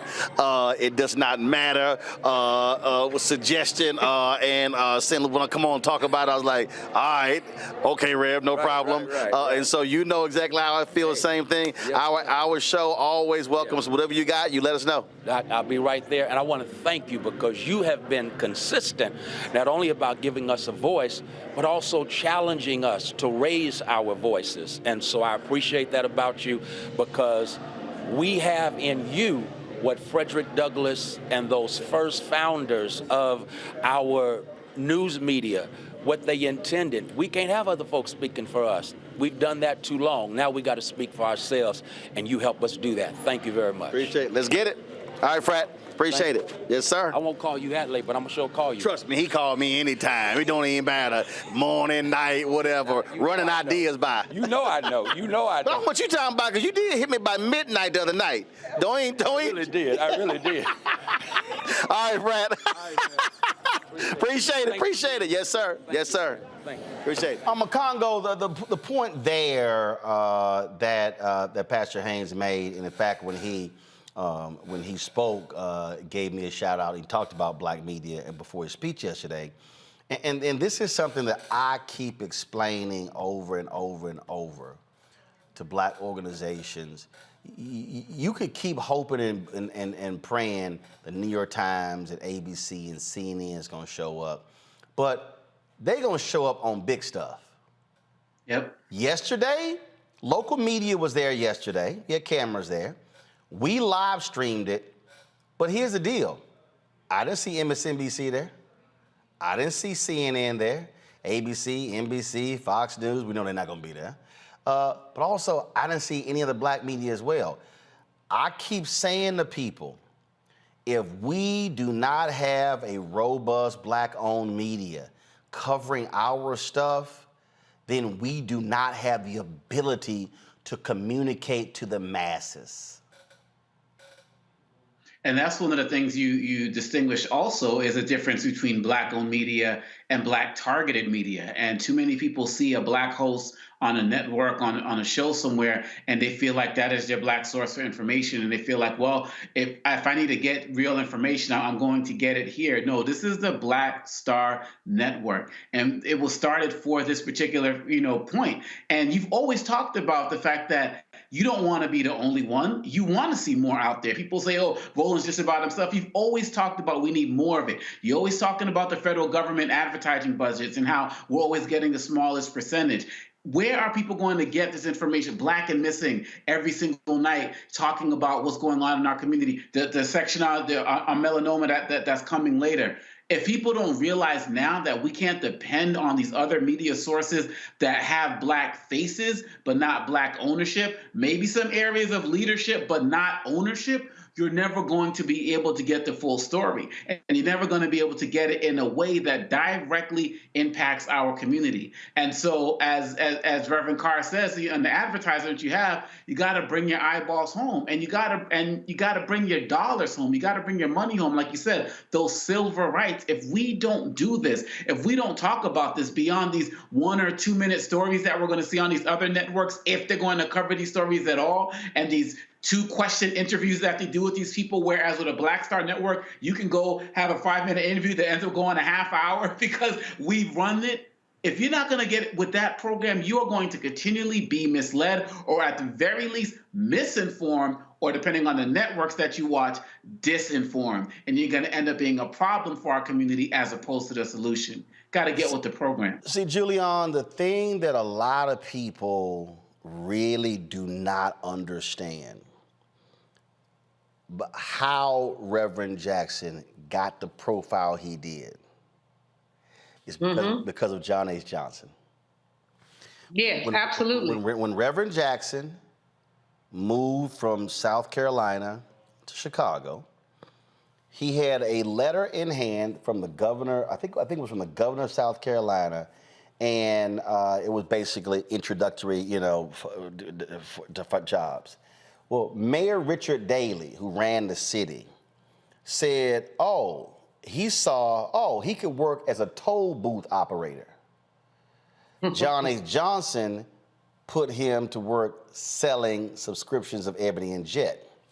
When Reverend Jackson then ascends, John H. Johnson makes it clear Reverend Jackson is in Jet every week. So what Reverend Jackson did was he built his foundation through black-owned media.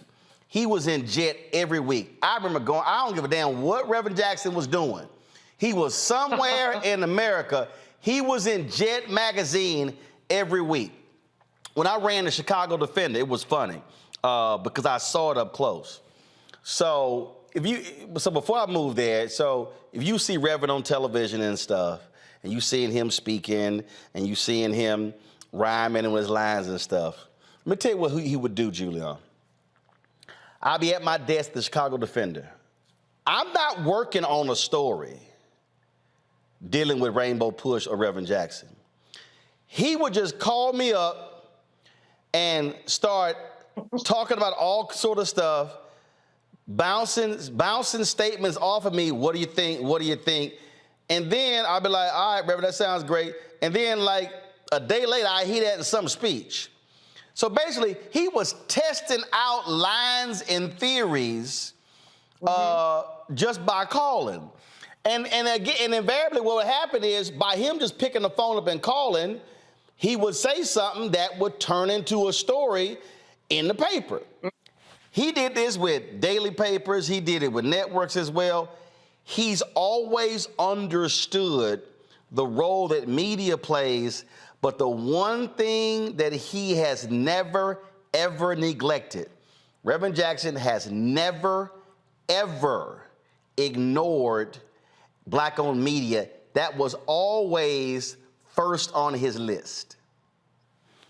Not only Black-owned media, but Black folk in the media. When I was doing a weekly column for King Features, Reverend would call me any time of the day or night, literally, as you and Freddie talked about. And yeah, again, bouncing ideas, kind of dropping little pieces of wisdom. So every now and then he might say, you can quote me on that.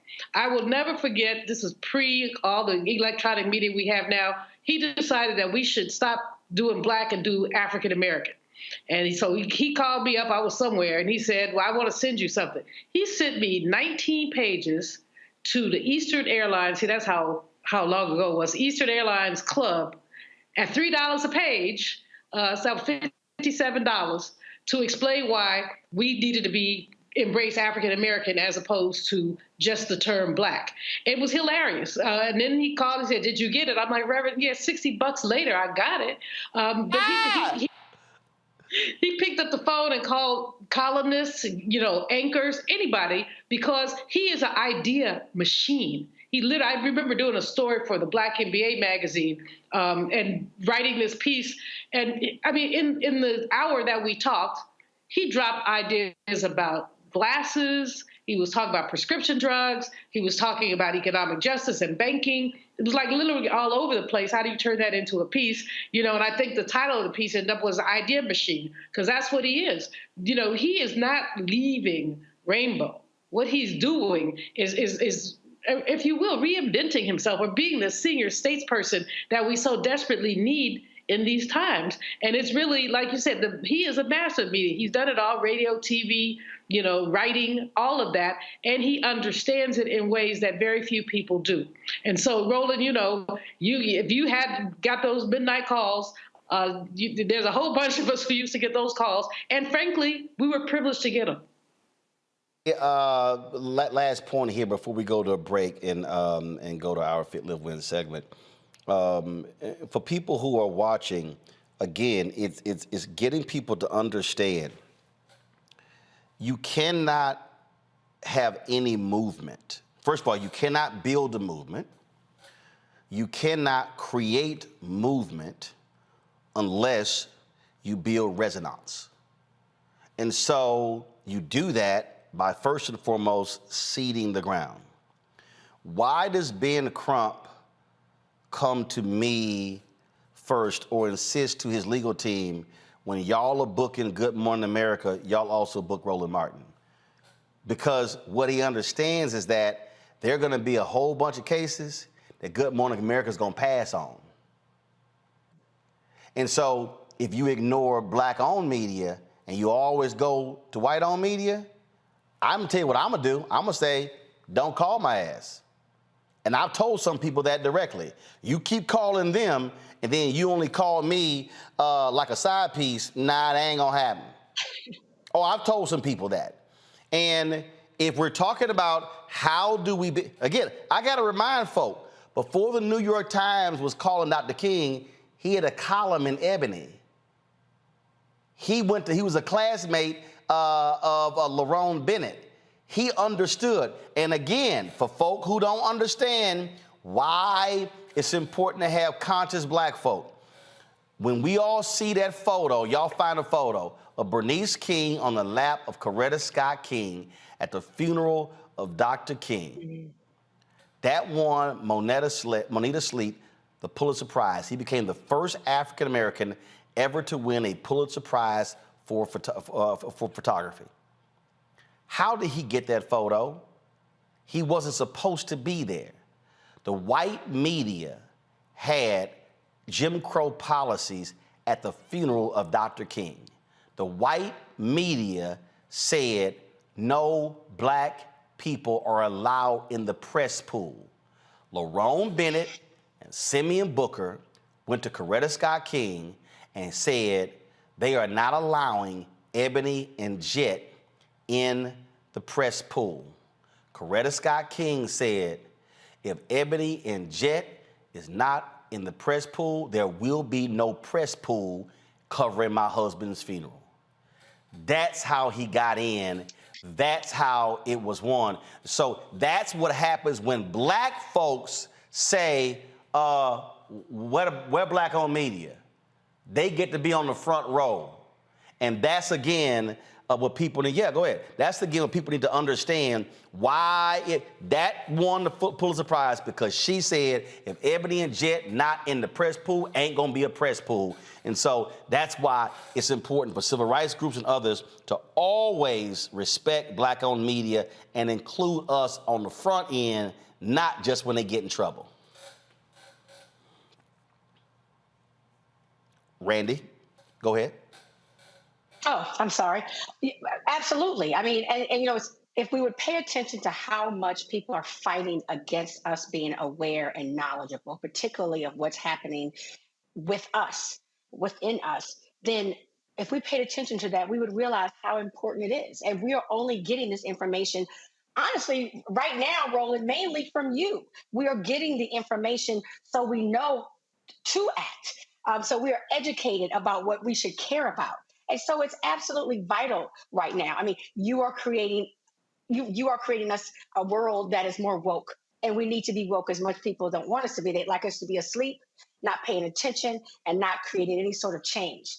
But it's vital to our survival that we are aware and awake. So thank you for that. Folks, hold tight 1 second. When we come back, a critically important issue, melanoma, skin cancer. Yes, black people can get skin cancer. We'll explain next on Roland Martin Unfiltered on the Black Star Network. Coming up next on The Frequency, right here on the Black Star Network, Shanita Hubbard. We're talking about the ride or die chick. We're breaking it down. The stereotype of the strong black woman. Some of us are operating with it as if it's a badge of honor. Like, you even hear black women like aspiring to be this ride or die chick, aspiring to be this strong black woman trope at their own expense. Next on The Frequency, right here on the Black Star Network. I'm Faraji Muhammad, live from LA. And this is The Culture. The Culture is a two-way conversation. You and me. We talk about the stories, politics, the good, the bad, and the downright ugly. So join our community every day at 3 p.m. Eastern and let your voice be heard. Hey, we're all in this together. So let's talk about it and see what kind of trouble we can get into. It's The Culture. Weekdays at 3, only on the Black Star Network. Hi, I'm Jo Marie Payton, voice of Sugar Mama on Disney's Louder and Prouder Disney Plus, and I'm with Roland Martin on Unfiltered.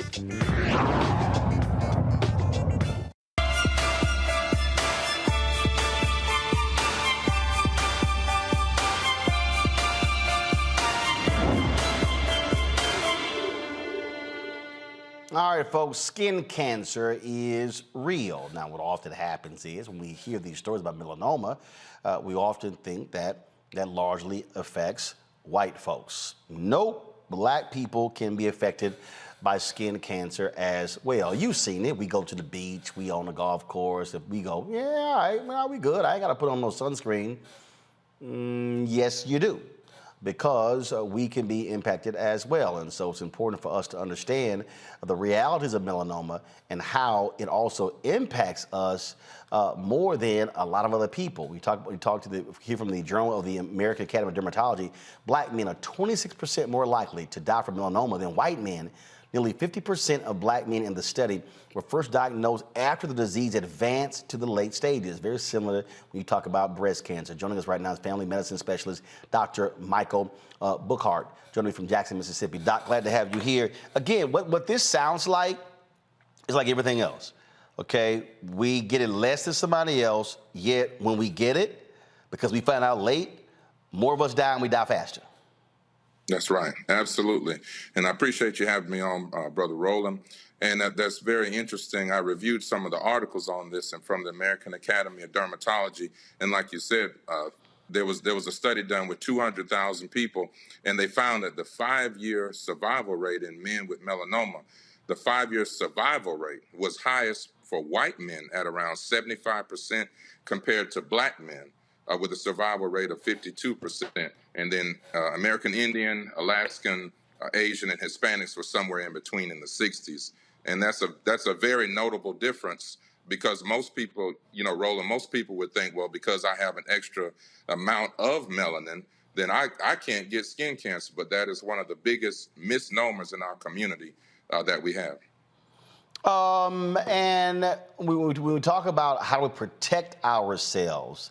Look, I play golf all the time. I like to walk, so you're out there, you're in the sun.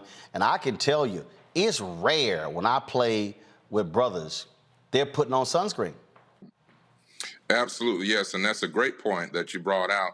And one of the things that makes this very difficult, and some would even consider the bias in this, is that melanoma, especially with us in the African-American community, starts on the palms of the hands, the soles of the feet, which are areas that one would think are not exposed to the sun as much. And that's why a lot of times it makes diagnosis so difficult, because— Hold up, palms of the hand and soles of the feet? Absolutely. Yes, sir. I was looking over this American Academy of Dermatology. We're reviewing that, and it's called ALM, acrolitiginous melanoma, where it starts on those parts, and that's why it's most often undiagnosed. And then it's not until there's a significant spread, and then you start the staging process, which then the mortality rate increases while you don't see it. And just real quick, just to be clear, there are three different types. There are 3 different types of skin cells we're looking at: squamous cell, basal cells, and melanocytes. It's the melanocytes, which has a pigment for melanin. That's what we're talking about. That's causing melanoma. 3 very important key points right there. All right. So if we're gonna be out there, like I see some people when they're out there playing golf, and they'll have their arms will be covered. I see some people covering their legs. Well, I'm like, man, that's hot as hell. So if we don't want to cover our skin, so what is it? And also, what type of sunscreen? I've heard all different ones. You see all these different numbers. Is it 50 or higher? Is it 70 or higher? Like, what's the right sunscreen protection we should be wearing? That's a great question, Roland. And actually, at the minimum, you want to have a 30% SPF. You definitely want to have that. You definitely want to cover the extremities as every time as much as possible. So your arms, your legs. I know it's a lot of times it's so hot it's difficult to do that, but that's going to be a significant factor in reducing your chance of getting this terrible skin cancer. But definitely SPF minimum 30, but as the higher the better. It's a directly proportional factor. The higher SPF, the lower your chances of coming down with skin cancer, contracting this terrible disease. Questions from the panel. Let's see here. Randy, Julian, Randy. Let's see. Oma Congo, you go first. Well, Doctor, I really want to thank you for this information. And my real question is, can you please just end the debate over whether shea butter and coconut oil actually work as sunscreen? Well, I think that's a very interesting question.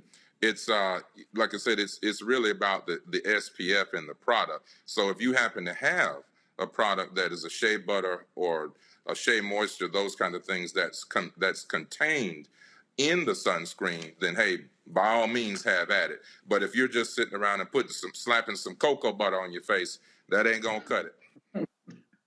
Thank you.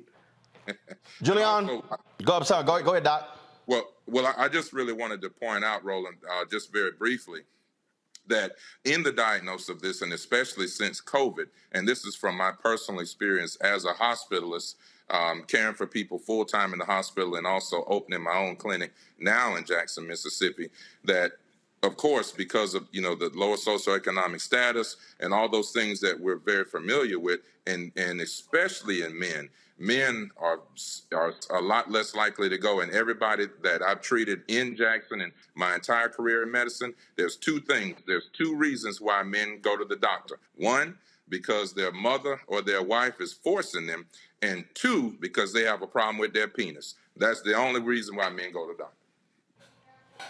And he just being real. Julian, go. Brother, first of all, Doc, thanks for your work. We appreciate you. I have a lifelong battle to knock the yellow off. I am truly always trying to get a tan. Now, what's the safest way for me to get a tan if I got to do this SPF thing? Well, I think the safest way, there definitely, if you want to go to the tanning bed, the tanning salon, you want to go there, but you want to minimize your time. You want to minimize your exposure, because certainly you can increase your chances of contracting this. And so when you go to the tanning salon, usually they have like a timer on there, but usually the recommended time, 15, 20 minutes. No, I don't go to the tanning salon. I don't go to the tanning salon. I want to sit outside and give me a nice natural tan. So how can I do that? Yes. Be safe. Be safe. Okay, being safe, then definitely, having, so like I said, a minimum SPF 30, but the higher you go, the better. It's directly proportional, but still minimizing your exposure, to that sun. For example, people on the beach and they're using those huge umbrellas that a lot of times with the hotels and all that on the beach, it's great if you can sit up under that for the majority of the time. Then you take that 15 minutes, go outside, on your back and then on your stomach, and then come on back in and get outside of those harmful sun rays. So that's the main thing. You can definitely do it, but you just want to make sure that you minimize your exposure while you're out there. So if I'm playing golf 3 to 4 times a week and I'm walking, it's 4 hours around, I'm in the sun. Absolutely. And I'm wearing sunscreen, but what should I be doing something else?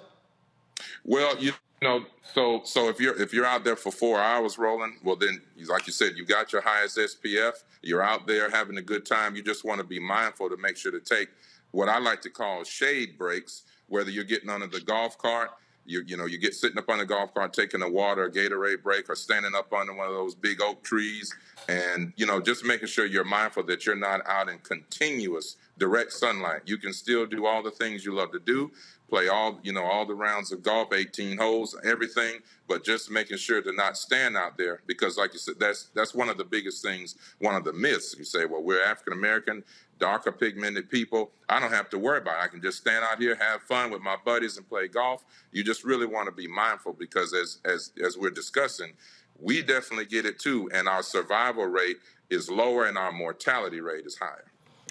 And hold up, before I go to Randy, also, how often do we reapply the sunscreen?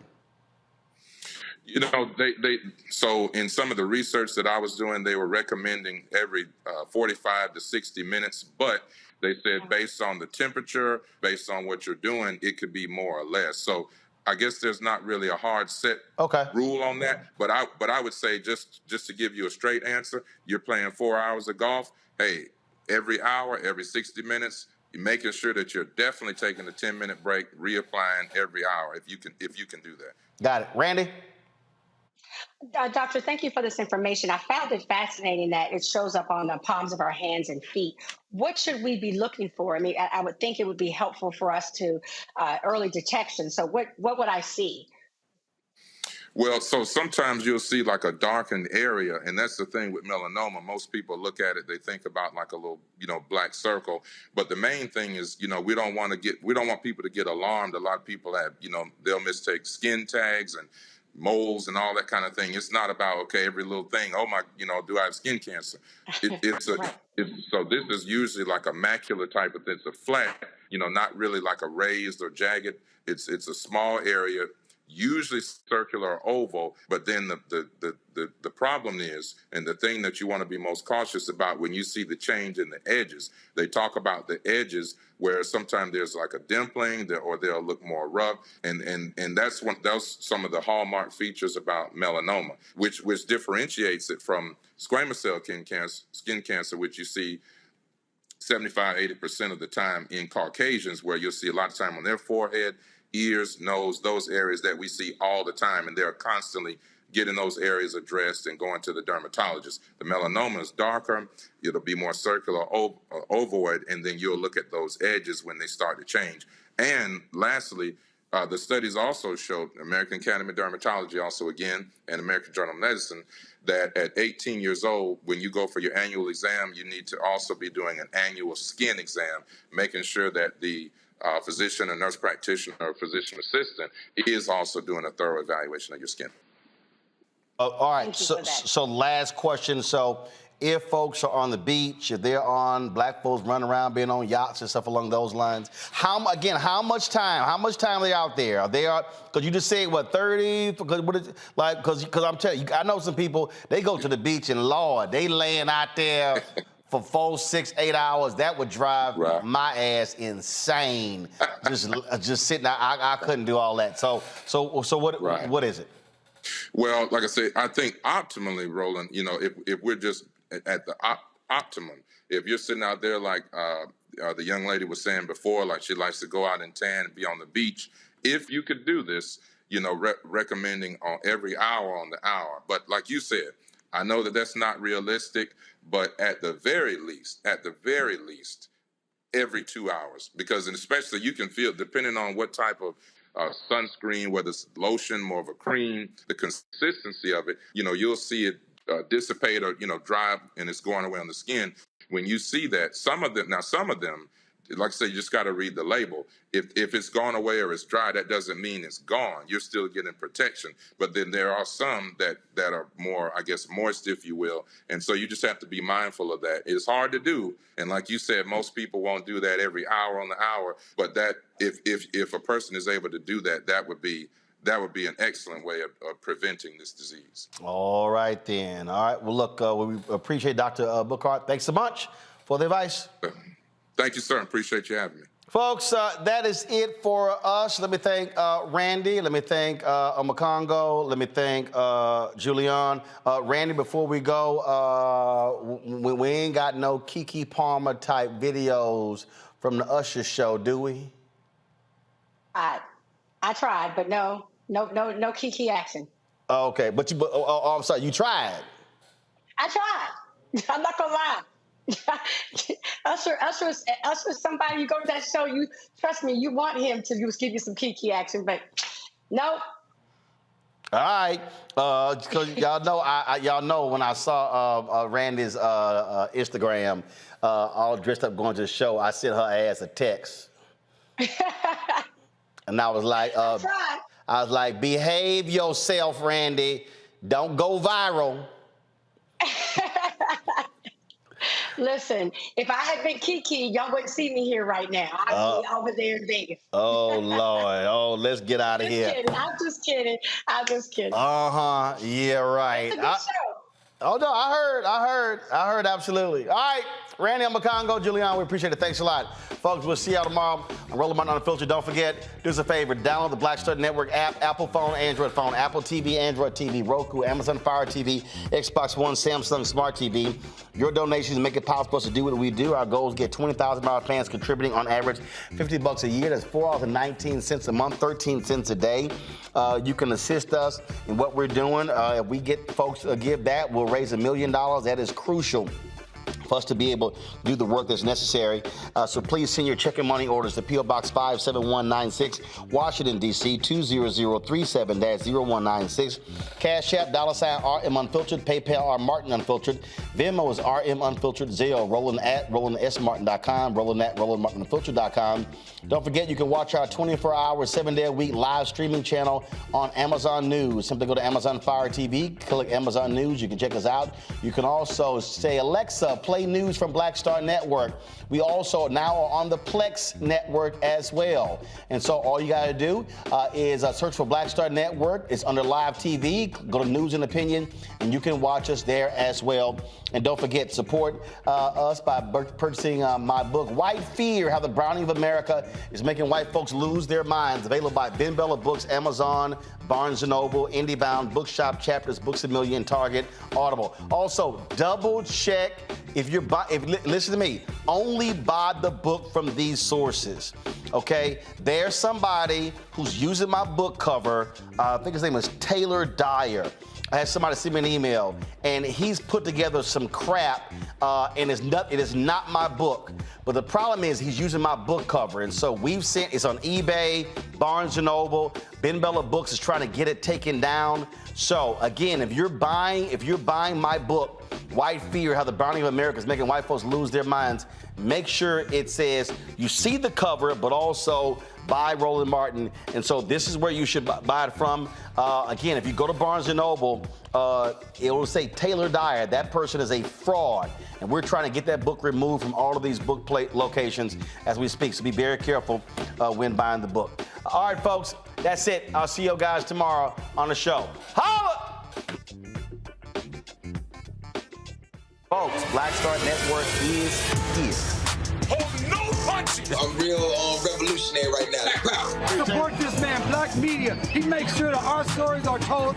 Thank you for being the voice of Black America, Roland. Stay black. I love y'all. All momentum we have now, we have to keep this going. The video looks phenomenal. See, there's a difference between Black Star Network and Black-owned media and something like CNN. You can't be Black-owned media and be scared. It's time to be smart.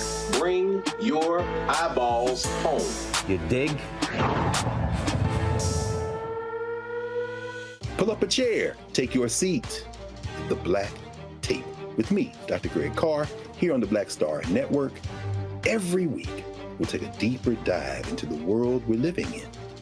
Join the conversation only on the Black Star Network. Hi, I'm Dr. Jackie Hood Martin, and I have a question for you. Ever feel as if your life is teetering and the weight and pressure of the world is consistently on your shoulders? Well, let me tell you, living a balanced life isn't easy. Join me each Tuesday on Black Star Network for A Balanced Life with Dr. Jackie. We're all impacted by the culture, whether we know it or not. From politics to music and entertainment, it's a huge part of our lives, and we're going to talk about it every day right here on The Culture with me, Faraji Muhammad, only on the Black Star Network. I'm Deborah Owens, America's Wealth Coach, and my new show, Get Wealthy, focuses on the things that your financial advisor and bank isn't telling you, but you absolutely need to know. So watch Get Wealthy on the Black Star Network.